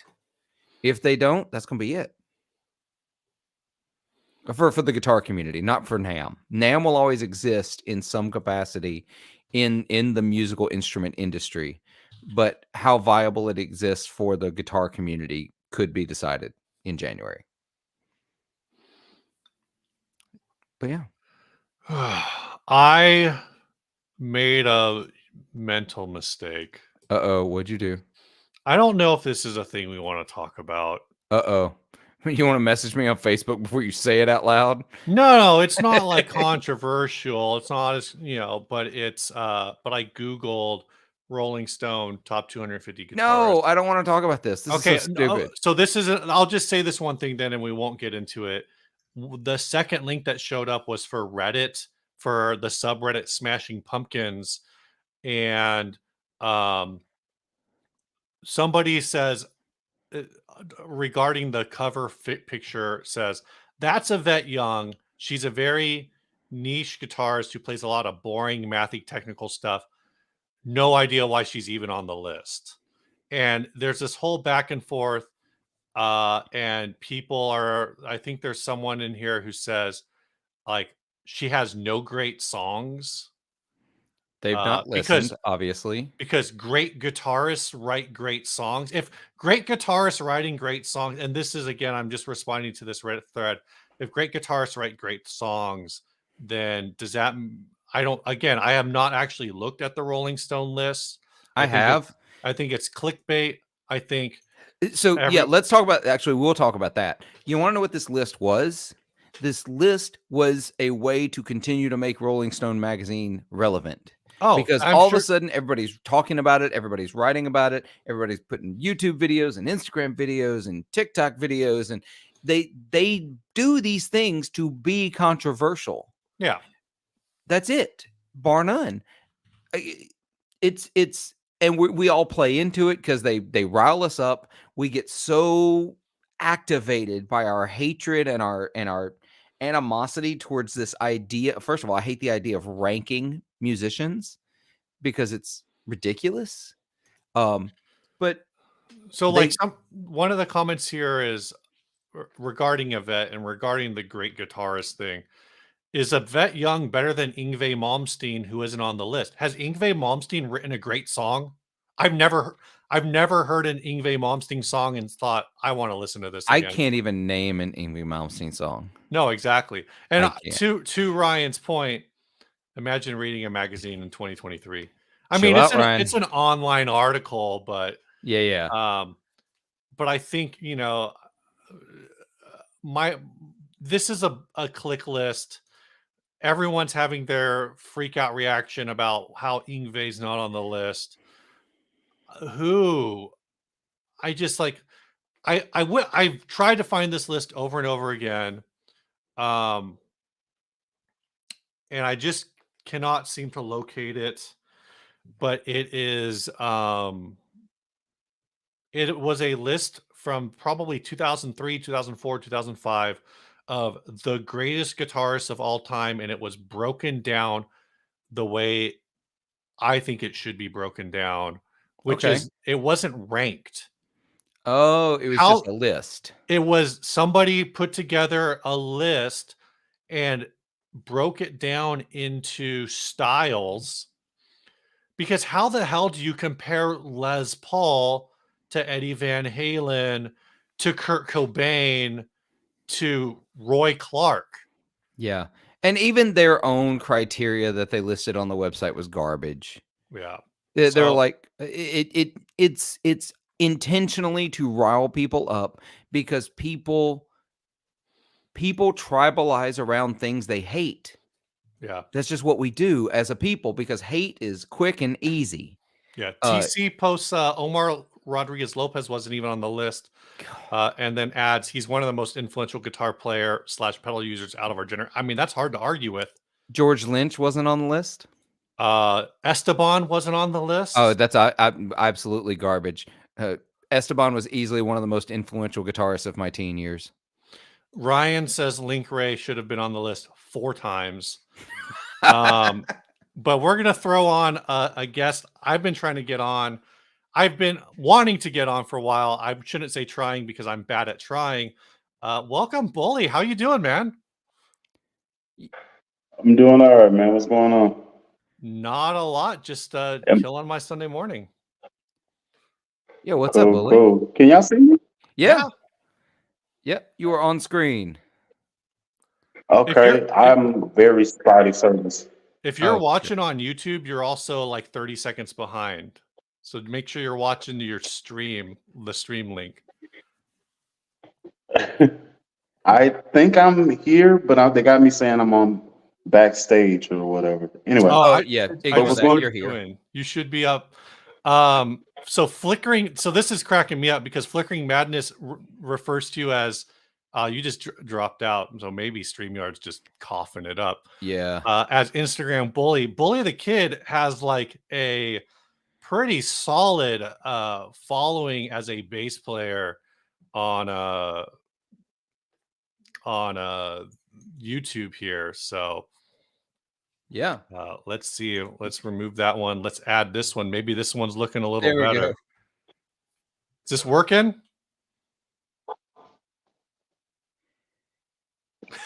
I'm not sure.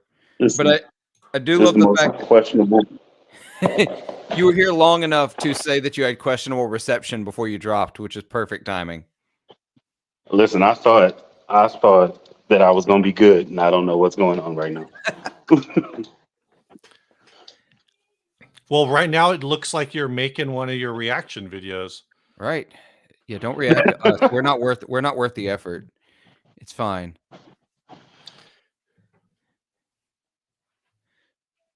Oh. It looks like we lost him again. Yep. I'm gonna pull it down. Hopefully we can oh, now it's looking, are we more stable? I hope so.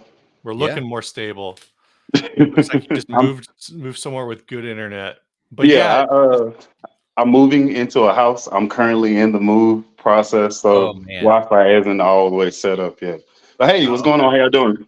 I'm good. Hey. I love that you've already got the YouTuber wall thing set up. Like you got the Oh, yeah. gray back. Yeah. First thing you do. Priorities. Absolutely. Before I even brought one bass over here, you got to set that bad boy up, get it going. You know, Yeah. got to get it going. It's the visual. Is you know? that Sherman Williams Thunder Gray? Is that? I believe it's Benjamin Moore charcoal. I got you. Don't quote me on that though. I'm not. It works. You got that boob light up there. Oh yeah. That's Hey man, you got to keep that thing sexy. You know, keep it sexy. Yeah, man. I appreciate y'all letting me actually come in. I'm trying to set this down so I don't become a disturbance more than normal. So this is a new space. So you're just getting set up in there. Yeah, I still have the old space and it's looking real sad. I had to I just came from playing at church and all my bases were here, so I was limited in what I could use as an axe. So I was kind of like, you know how long it's been since I played a 4-string? I don't want to drive all the way over here. I guess we're doing this. Yeah, we're doing this. Okay. That's So how I feel every time I pick up a 5-string. I'm like, man, I don't do these anymore. let me tell you something. When you have these, playing a 4-string feels like I'm playing a guitar. Oh man. That actually reminds me. So yesterday I watched, and I don't know if it's new, but I watched Nile Rodgers and Chic on Tiny Desk, Mhm. and Oh yeah. Nile Rodgers either plays the smallest necked Stratocasters of all time, or that dude's hands, like the way he like wrapped his hands around the neck. I'm sitting there going like, what? How large is this? And they're not. His hands aren't large. His hands are relatively petite, I guess, for lack of a better word, but his fingers are so long. Oh, okay. Like, Is he a good? He's a guitar player. yeah, yeah. Okay. He's a guitar player for Chic. Okay. And Oh, I heard something different. Okay. oh yeah. I've And never seen him, but I've heard him. I've heard him. yeah, everyone, I mean, he wrote everybody's songs back in the day. That's Yeah. cool. Like Yeah, Yeah. he's one of the OG. He's funk, like New York early stuff. But he also is written with like I'm reading. I think he did one of the Daft Punk records. Yeah, Random Oh, Access okay. Memories. So he's like the guitar player in Get Lucky, Daft Punk. Oh, which also really, now that you say that, it really does sound like Sheep's vibe. Yeah. Yeah. Now that you say that. He wrote Let's Dance, or he's the guitar player on Let's Dance, David Bowie. Mhm. I forget what else. Like he just has a ton of weird credits like that. I can dig it. Yeah, he's all over all sorts of stuff. All right, so Bully, what's your 5-string of choice? What's your favorite 5-string bass? Ooh, messed up question. I know because hey, I don't even own a 5-string anymore, but now I'm thinking maybe I need a 5-string. Hold. All right, we hold. I'm waiting. This is twofold. I had to Okay. get a drink. I'm gonna go with this lady. Okay. What we got here? Man, that is a great blue. That is a fantastic blue. The knobs are like they started to try to draw with the knobs. Like there's this whole curve going on. All right, so if I can zoom in, it's actually like a gaudy flaked blue. Oh, you say gaudy, Yeah. I say gorgeous. It's fine. Look at that. That's cool. Yeah, this is my girl. Is the cavity control cover is also blue. Mhm. Look at that. Oh, they put the flake on the control cover. That's rad. I love Yeah. it. It has So- the truss rod adjustment down here, and Mhm. it's a wheel like Sterling. So Yeah. you can still have whatever in there and turn it. So I really this is really my wish Fender would do that. this is my bass. This is literally my signature series bass. Oh, Oh, man. sick. And who makes this? Archetype guitar. So this out of Tulsa. The dude I was actually playing at Life Church. It's like a string of churches, and they're everywhere. It's like McDonald's for God. Yeah. So he was one of the musicians. He was the lead guitar player there, and he also builds basses. So I was like, sweet. He was like, I built all the guitars that are on stage right now. I was like, all of them? Let me talk to you. This is what I want. I love the P pickup, and I also need this Music Man because I'm not buying the Stingray. I need you to put that together, and then I want this sexual situation happening. He was like, I can do that. So Yeah. this I is my girl. pulled up their Facebook page, and like 4th, 5th photo down is the one of your bass. Mhm. Oh, there might also be Goldie on there too. It's a gold bass with 3 P pickups. Oh. Interesting. I'm a look. It's pretty disgusting.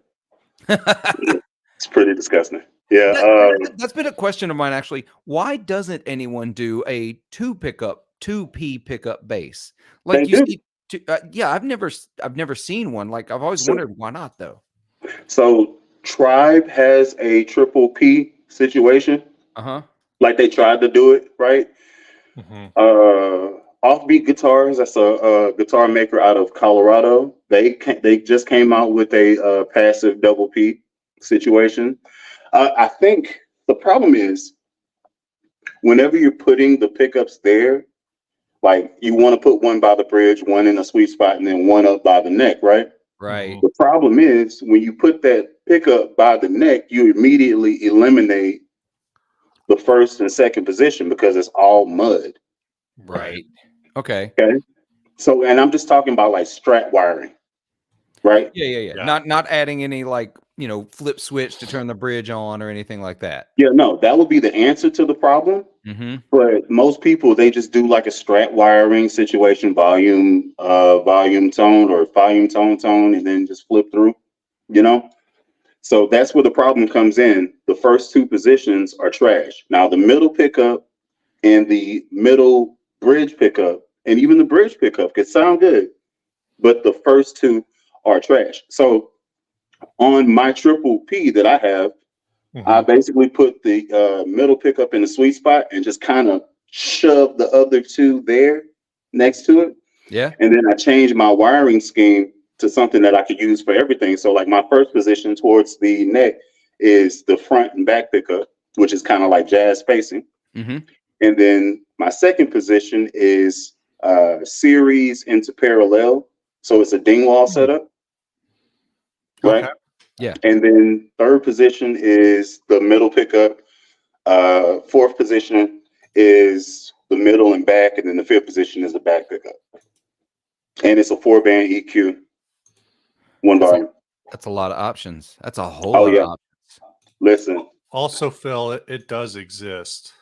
Yeah, I did some searching for them and I found a few, but I've never seen one. Oh, looking at Mike and Mike's. Of course it is. Of course it's there. But yeah, can you pull up Tribe? Can you pull up the Tribe one? And you can like put eyes on what I'm talking about. Like they throw it right next to the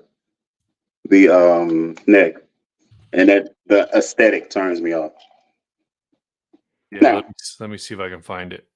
All right. Oh, I can show you this because this is a monstrosity as well. Hold. Oh, well, monstrosities. I'll show you the one I found while looking for this as well. Hold on. Where did it go? Oh, there it is. Open image in new tab.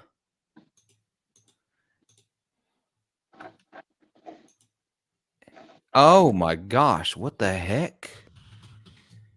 That Music Man with the P in between them. Yeah, look at. Oh, this? Yeah, is that a? No, man. This is from a company that was just at NAMM. Kloss, yeah. So you got the carbon fiber neck, and then you got P pickup in between two soap bars, and then it's 3 volumes in a tone. Yeah, the body style gave me Stingray vibes at first. The way you had it angled. It's kind of the pick guard. Yeah, giving me hardcore Stingray vibes. Yeah, but this is the monstrosity. It sounds great. It sounds phenomenal. And yeah, I'm a hardcore passive pickup guy, but there's some really cool things happening in the bass market that I don't even think about. And I'm like, I would never even come up with it because I'm such a Luddite and a boomer. I'm like, that's a P bass. That's all I need. That's all I got. And tell you what, you're not wrong. Yeah. You can't name one genre of music that the P bass doesn't sound good in. So I used to play a Stingray back when I was playing with my sister's alt rock band, and we traveled, and like it was great. So, and it sounded great, but then I'd go play these jazz gigs, or I'd go play these blues gigs, or I'd go soul gigs. I'm like, this sounds awful. Too bright. Yeah. Too bright. It just and it wasn't just a matter of dialing it out or making it work. It just didn't work. Can't do nothing. Got a P bass, works for everything. Mm-hmm. So while looking for 2 P bass pickups, Steve, I found this one, and I have seen this one before now that I think about it. This is the John Entwistle buzzer bass. Is that a Warwick bass? It is a. Let's see who makes that. Is that yes, Warwick? That is a Warwick. That's a Warwick. Good grief! Get it out of here. Get it all the way the hell out of here. So Oh, it's so this ugly. I think this is what you were talking about earlier, though, Bully. Is Yeah. this flower P3? For the life of me, there we go. Oh, I just broke it. I'll get it back. Is that the tribe one? Yeah, this is the tribe Mhm. 3 Flower P. P3. Got P base. Yeah, it's a looker. You definitely gonna get seen No. for sure. It's a little too loud for me, and Well, here's I the don't mean thing: the volume. if you don't if you don't have that type of personality, it's You not don't your do it. Don't yeah. do It it. don't tickle your fancy. But let me tell you something. I did a what was it? Kind of like an improv gig, and I brought out my pink Junior Jet. Mhm. These people laughed until I started grooving. Then it wasn't a game no more. They was like, what are you gonna do with this little bitty short scale pink bass? I was like, okay, I'm gonna show you what I'm doing. About to funk your face in half. That's what I'm about to You know who I could see playing this? Bullet, do you know Johnny Lee Long? do. Yeah, I could see Johnny playing this. Yeah. He would too, with a top hat. Shadakaka, man. Shadakaka. I almost bought an owl just to like mess with him about Oh, really? I almost bought an owl. I almost did. Man, I love his channel so much. Like, He's so excited about bass. I love it. Yeah. yeah, he gets everything he does. He's excited about it. He doesn't know how to be subdued at all. Yeah. He I've talked to him like off the YouTube, so he didn't have to put on character. Yeah. That's his personality. Just like this is mine. Yeah. That's really his personality. He's like and he was riffing with his wife. He's really like that. I love Like it. there's no switch to flip. It's just him. Yeah, he's a killer player too, man. Mm-hmm. Like you have that much personality, you better be able to back it up with the chops. And he That's the can. thought. That's the thought.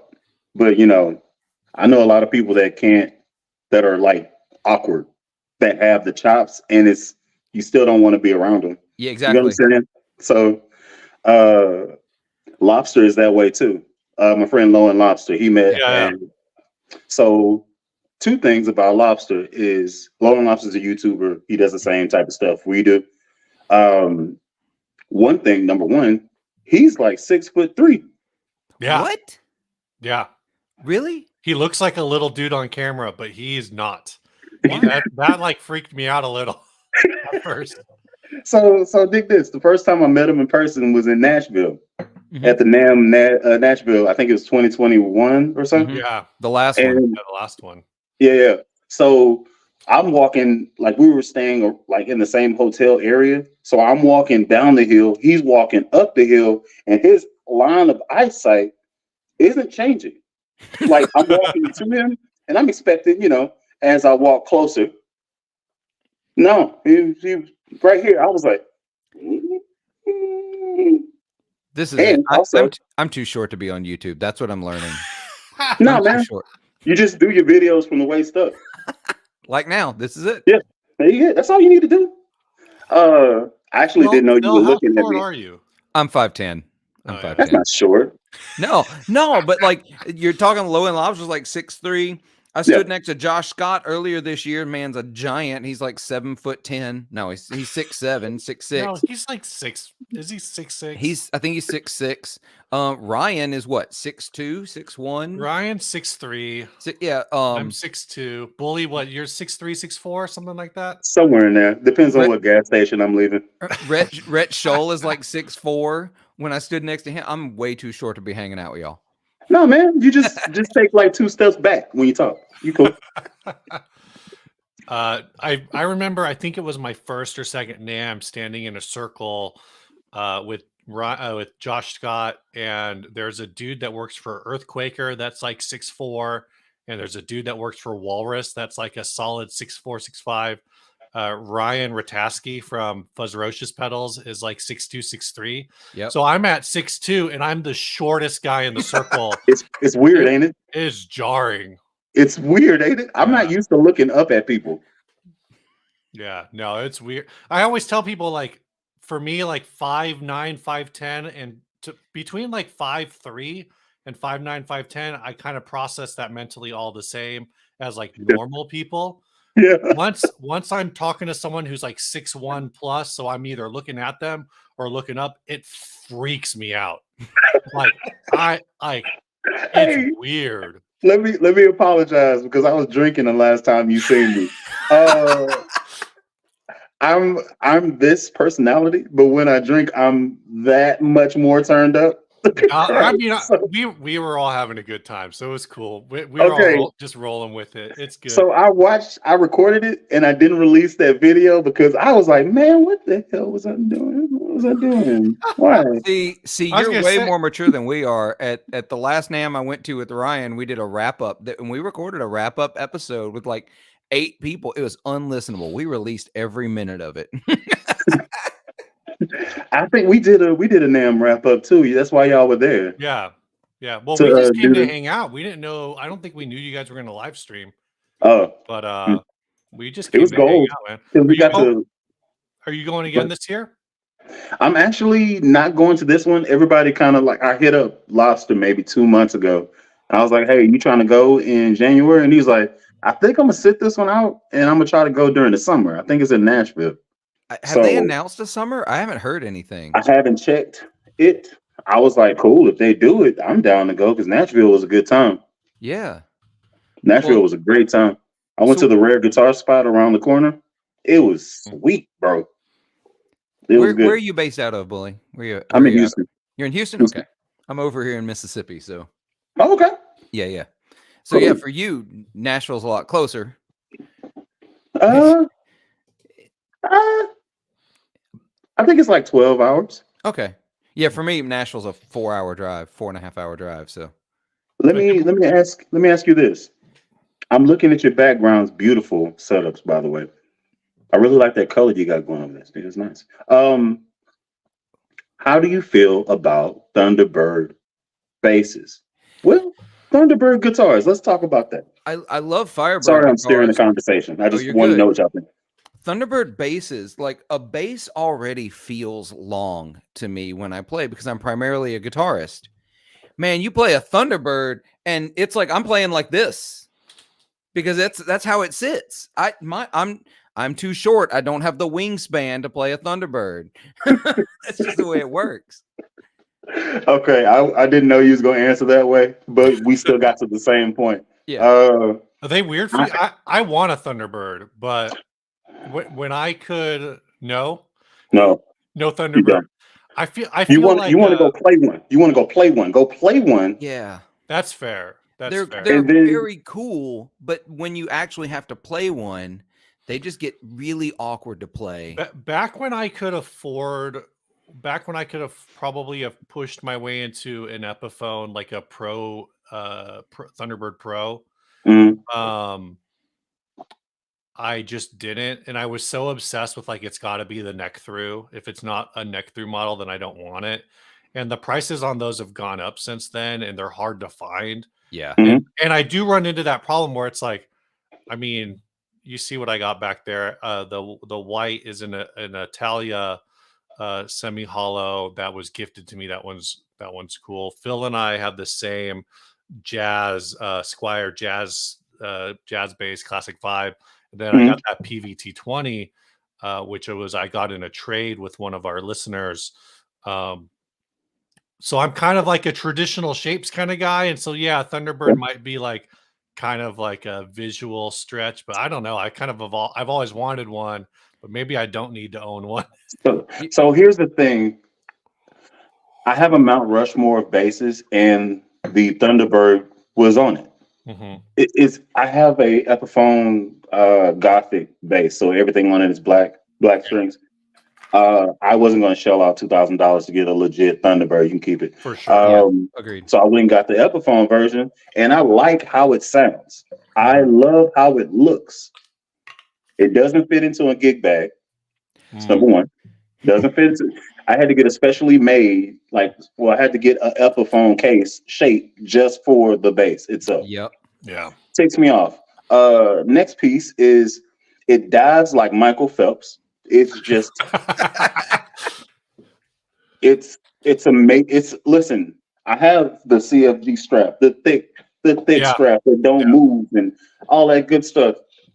Skadoosh every single time. If you're sitting down, forget about it. If you're standing up and you are a low bass player, if you're low, that could be cool. You can crank it up and then you play like that. All right, cool. If you're doing anything else, no. What was the next thing? No, that's about it. The shape of it, it. I I feel the love, same way about the Rickenbacker bass yeah. and this Thunderbird. Like Mhm. they're my Eleanors. Like I want to look at them from afar and admire them, but I can't get it because you never want to meet your heroes. It's kind of what I'm getting. Well, You know what I'm saying? I'm going to bring this up talking about the gig bag because I have looked for a gig bag for the Firebird and they just don't exist. You can try to get a base one and it sort of works, but the way the headstock angles, it's real awkward because that's what Cower uses for their Banshees. They use a mono gig bag, bass gig bag, and it Mhm. worked because I think he uses a slightly less angled headstock because he uses the banjo tuners. Now I don't have the banjo tuners; I have the Steinberger tuners on there, but it just I need to get one to try it. But here's the other thing: I'm going to share this screen from my Instagram. Let's talk about the cases for a Firebird. Oh, $400? No, just the size. Steve, I don't share think I've that ever for me. seen one. Share. Click on the. Let me share the screen because Oh, you you have got to one up approve it. already?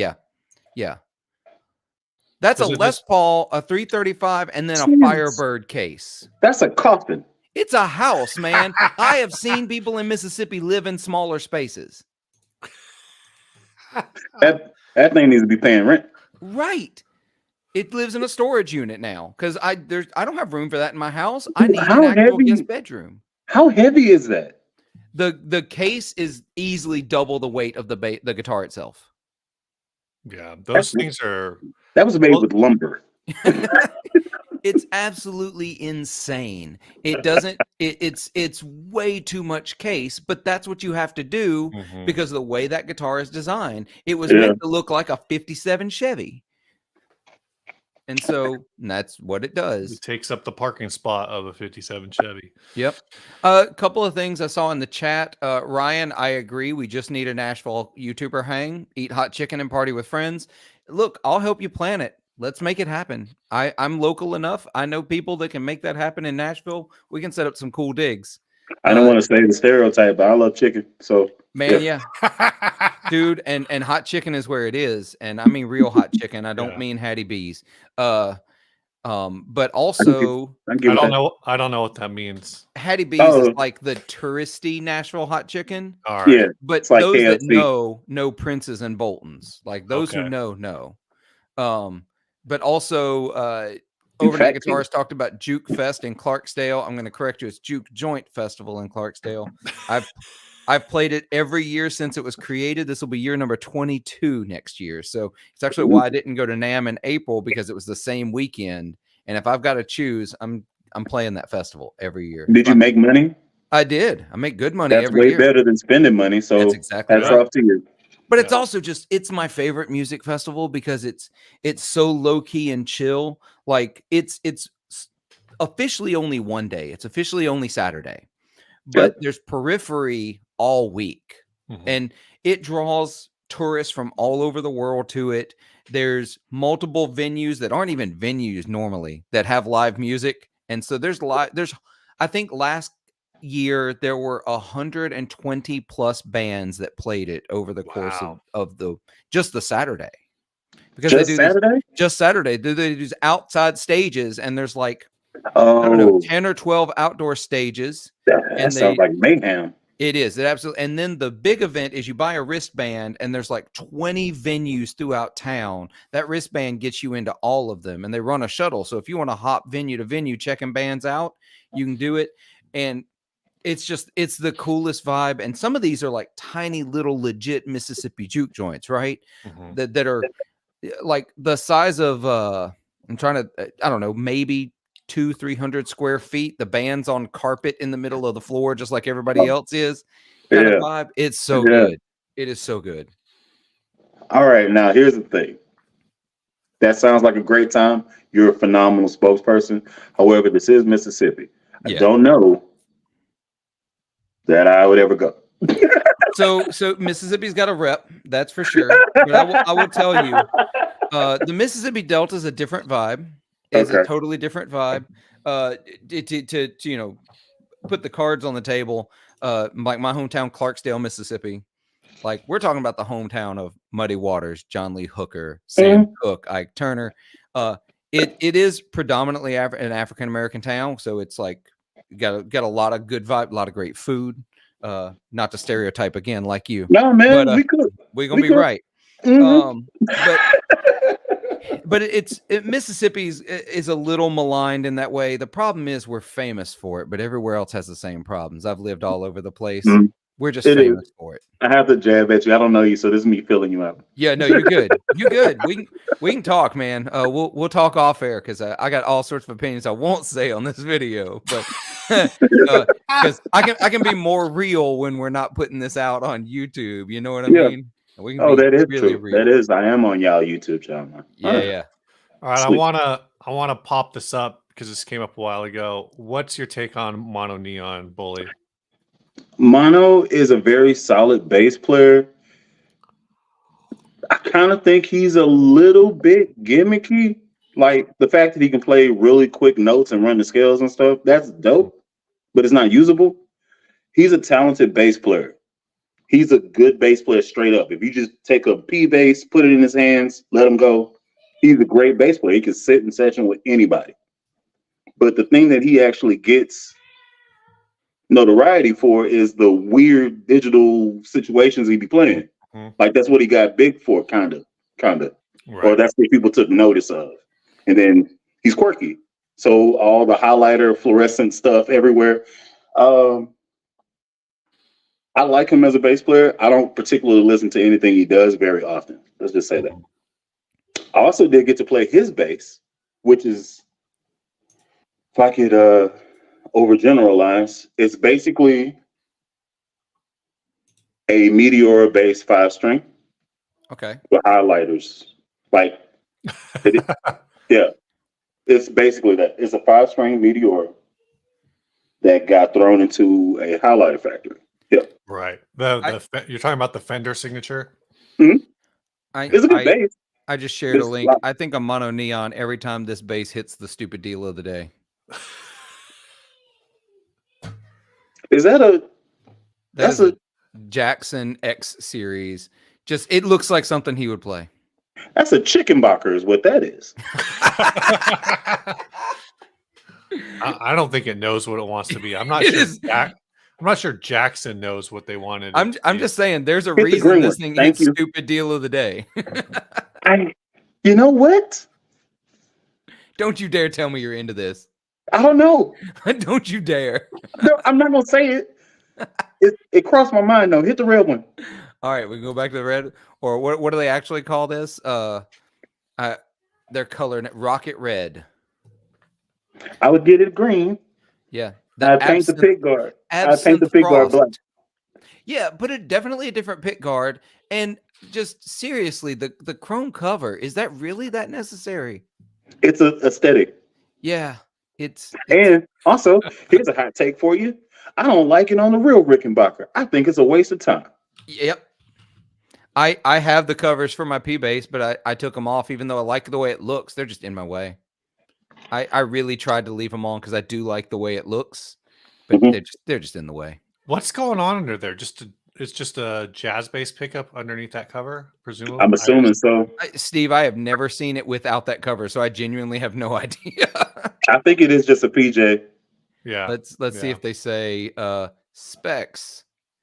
It is. Yeah, because the 5-string doesn't have the cover, and it's a P bass in that position. Yep. Man, I don't know, man. I can't do it. So let's talk about what they tried to do here. What they're trying to do is take a shot at Rickenbacker. Yeah. Yep. Then they made it their own by doing the shark tooth inlays, which is very hair metal type situation, which is Jackson. All right. Is this passive? It is. Okay. No, Oh, and then it's the active. headstock? It's Oh, active. come on, man. Yeah, it's got the pointy headstock. Yep. Sign me out. Sign me out. He done. I got you. What are we looking at? Active? Yeah, it's active circuit. Yeah, it's got an active circuit in it. It's active? Yeah. I think it's got an active 3-band. Let's see, double check that. 3-band EQ. Yep. Volume. Where's the battery? Did I miss that? Yeah, it was on that same shot with the volume, headstock. You got distracted by the headstock. It showed the back of the body with the battery cavity. Oh man, damn it. Yeah, it's a master blend and 3-band EQ. Yeah, it's too much. I every time I see it, I've picked them up in guitar centers because there is one in every guitar center in America right now. It doesn't matter where you are. Walk into your guitar center, there's one in the bass room. Yeah, because ain't nobody buying it. And I'm sure, you know, for Black Friday, they're $750 now. They'll get knocked down to $450. Well, I think that's what the stupid deal of the day price has been, and they've showed up at least 4 times in the last 3 months. So, yeah, it may be today. I haven't checked today. What's the stupid deal of the day today? I haven't checked in years because I can't. That's not true. It's not years. Man, I look all the time. So while you check it, let me ask y'all this question. What guitar, y'all are both guitar players, right? Steve's a bassist primarily. I'm just bad at music. Steve. I know. Steve, are you calling yourself one of us? Sometimes. When it comes to countering Ryan, I call myself one of y'all. He said, y'all. Right?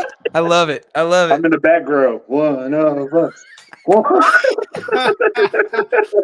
We're talking earlier before you showed up in the chat about how I don't play bass enough. And the reason I think he said he plays there's 2 hours a day where guitar is in his hands. Mm-hmm. Yeah.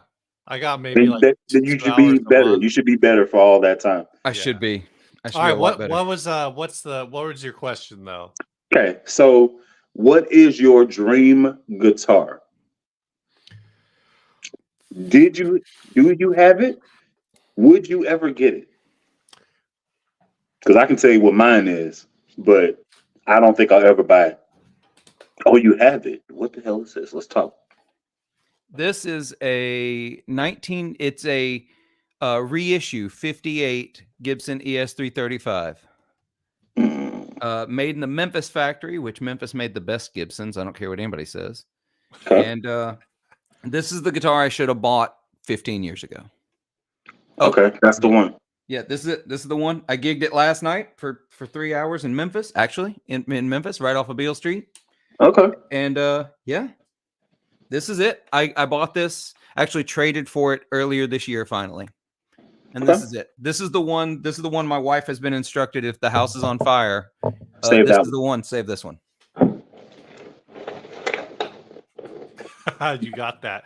I don't know what my dream instrument is. It's probably like something like a Cower custom build job. He's got a few shapes that I like, but I don't know when I'm gonna pull that trigger. If I'm gonna pull that trigger. This is a guitar, or is this a bass? I kind of want to see if I can get him to build a bass for me. He's done a couple in the past. Yeah, has built them in the past. Is this still on reverb? This is still. All I'm doing is trying to back him into a corner and make him one of us. That's really all I'm trying to do. So this is one of his basses that he built a few years ago. Oh my gosh! This was nice. used, but and he's built some that booty around. Hold on, wait a minute. Let me marinate. Flip that booty around. Let me see that thing. Man. Ooh, that's interesting. Yeah, that's his old headstock too. That's not what he uses now. Yeah. So the thing is like he doesn't really make basses actively. Like that That is a travesty. They don't Mhm. they don't come up because I think that's just not his market. But he has made a handful in the past. This is one of them. Let me see if I can find um, any other ones. The thing is when I search for cow or base, it comes up with a lot of. So this one here, this surf green, That looks a whatever. lot Look how more far that is. pedestrian.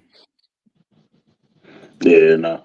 The daylighter. I kind of want to know if maybe he can do a banshee base. Michael Once again, Freer we're back on the asked that Thunderbird question, problem. We're but maybe back to that's the the Thunderbird. Thunderbird problem. Yep. We're back to because the Cower Banshee I had the same issues that a Firebird has, that you really feel like you're shifted to the left. Yeah. Steve, I'm going to share this one real quick.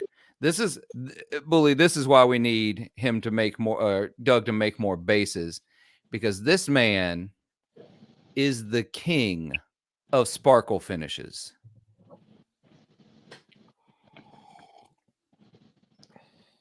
Ooh, talk to me nice. Right? His sparkle I don't even finishes. like red like that. Man. Yeah. Ooh, with the gold hardware, it's so tasteful. Wait. Oh, if you like gold hardware, hold on. I'm gonna stop sharing that one. This is one that has been listed. I just see myself. This has been on Reverb for a hot minute now, and I have been staring real hard. Oh, I tried to get Ryan to buy this one. What the fruitcake? Oh, that is dude. so loud. Oh yeah. I would play the hell out of it. Mhm. I adore this guitar so much, and I can't do it. My only knock, I would have to actually pick it up if I ever were to pick up a little bass. It would be that the neck is the same material as the body. Like I feel like my hands would slip.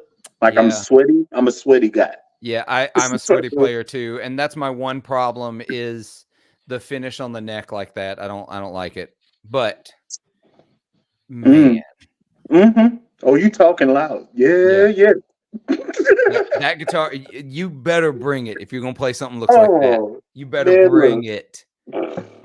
I played with some blues guys who I could see them really, really rocking something like that. God dog. Hey, do y'all want to see Goldie? Yeah, let's take a peek. Go ahead and take me out. I'm gonna run down and get it, and I'll be back. Okay. All right. Cool. All right. I gotta figure out how to do that. Yeah. Or we can just leave it. Oh, that's all I got to do. Oh, look at that. There you go. Yeah, I don't know how to use any of the controls, so I'm really glad you're doing it, and so I don't have to. I'm not. Yeah. Man, I freaking love this Cower. That's the Sahara Gold. Yes, it is so loud. And they had it listed, and then it had like drop down in price, drop down. Yeah. And then he took it down, and then he relisted it back at the original price before he started dropping the price. And I'm like, I mean, dude, if it wasn't selling before. This is kind of wild at 21 too, because I think the Starliners are usually over $3,000. Oh yeah, absolutely. 32. So a Starliner in black at Guitar Center, which is a brand new one, is 3,200, and that's black finish. That's not. Oh, this is by far the cheapest Starliner on Reverb. Yeah, regardless of finish. I think this, this kind of speaks to what we were talking about earlier with the state of kind of the market. Yeah, where there are, especially like premium, people don't want to think about it, I guess, or don't. It's saying that sometimes it feels like you're saying the quiet part out loud, that guitars are luxury items. Like this is a luxury item. You see what people do. You every once in a while you get this like video that goes viral on Instagram or whatever, that some dude in a whatever we don't call them third world countries anymore. We call it something else. Oh, do we not? I don't know. I don't know. there's some other term that people use, and but anyway, in one of these poorer countries, and the dude's just basically got a a 2x4 and a connected to a 4x4, and he's got 4 strings on it, or six strings, and it's just like the wires that he pulled out of a power transformer or whatever, and that's his strings. And dude's shredding. It sounds like crap because it's not the right parts, Right. but he's making better music than I make, right? And so it's like people will manage. At the end of the day, I think we are seeing a retraction, particularly on the like the high end of the luxury goods market that guitar is. And I think you could make the argument that, you know, once you get down to like your Fireflies and your what Groats and whatever you're buying off of Amazon Yep. or whatever for like sub 300, maybe you're in less of a um luxury good setup, because I do feel like when you call a musical instrument a luxury good, that it's dismissive to people who like eat, sleep, breathe music and just can't afford like the best stuff. Yeah. I But mean, don't get me wrong. Like all of this is luxury. This is 100% yeah, luxury behind me. yeah, I back when I was gigging full time, I talk about this on the podcast. When I was gigging full time, I owned 2 guitars and 1 guitar amp and a small yeah. pedal board. That was my entire rig. All right, what you got for us, Bully? This is Goldie. This is the sister of. This is the second iteration. Oh, okay. Oh my dude, Triple P. you got me there. I love a gold top so much. I love the fact that they do that with the cavity cover. That's like such a small touch Yeah. that I absolutely love. Here's another thing. They have a notch here. So you can pull actually pick it up. That's nice. Somebody over there got some big brain. That's all I'm saying. So yeah, this is my second. These two. I can get rid of everyone except my first bass. I would have to have 4. So these 2, and then 2 other basses I have. The other ones are at my house. But as you were, go ahead. Yeah. No, I think that's I think it's probably time to wrap up. We just hit that. We actually blew past the 2-hour mark, but that's cool. No, don't worry about it. We've been, like I said, I know Ryan actually we were talking the other day, and he's like, man, when are you gonna have Bully on the Sunday stream? I'm like, I don't know, man. Like I never, it's always a little random with the timing with these. So Phil and I try to do these like Philip, I've started calling you Phil. Is that because I'm late? Do other people call you Phil? Yeah, it's fine. I've come to grips with it. I've just accepted that people are going to call me Phil. For a long time, I was very anti being called Phil because that was my dad. And I was like, no, that's not flying. It's fine. I don't have the energy in my life or the time remaining on this earth to keep correcting people. So it's like I just live with it. But we try to do these like once every 3-4 weeks. Just to jump on Sunday morning. You are more than welcome anytime. Absolutely, man. So, and the next one will be more professional. It'll be. I was gonna say, once you get your room set up, that'll be real. That'll be real cool. Don't try to. No. This is as professional as we get. You're good. Nah, man, y'all got the background popping off. I need to give me a neon sign or something, baby. We can't be doing that. Man, cheap Amazon lights. That's all that's going on. Oh, don't think I ain't got the Amazon light popping off. Go to the channel. I'm extra. Your space is. you got some things in there I'm not so sure about. You got that Raiders flag up in there. Why you think this wall is great? Oh, it's happening. I'll tell you what. Well, Bully, at some point we're going to have to connect. Hit me up on Instagram, and we'll get you on the podcast sometime, and then we'll really crack down. Oh yeah, Philip does a seasonal. So what do you do? Like how many episodes a season do you do? And then it varies. I try to do as many as I can. Basically, summers. So Bully, I work as a public library director as my main gig. That's my full-time job. And summer gets real busy for us. All the schools get let out. We get all those kids. So Mhm. I drop down about twice a week then, but it's a weekly podcast for the most part. I try to get between 30 and 40 episodes a season. Okay. Is there visuals or is it We just do. It's all on YouTube. It's here on YouTube, and it's also all on audio, the audio platforms as well. Did you already plug the name of the podcast? Oh, Sorry, 40 watt podcast. You're good. And technically, we simul stream these on both 60 Cycle Hum and my YouTube channel. So it's going on both currently, which makes the comments real confusing because I never know which ones are which from which channel. Most of them are from 60 Cycle Hum because I'm like super tight. But yeah, they're a huge conglomerate as freaking capitalist pigs. But yeah, no, I think that would be really cool. Phillip does like a structured, not semi-structured, like conversational interview. It's fun. I've enjoyed it when I've done it. So definitely drop in. It's cool. All right, let's do it. Yeah.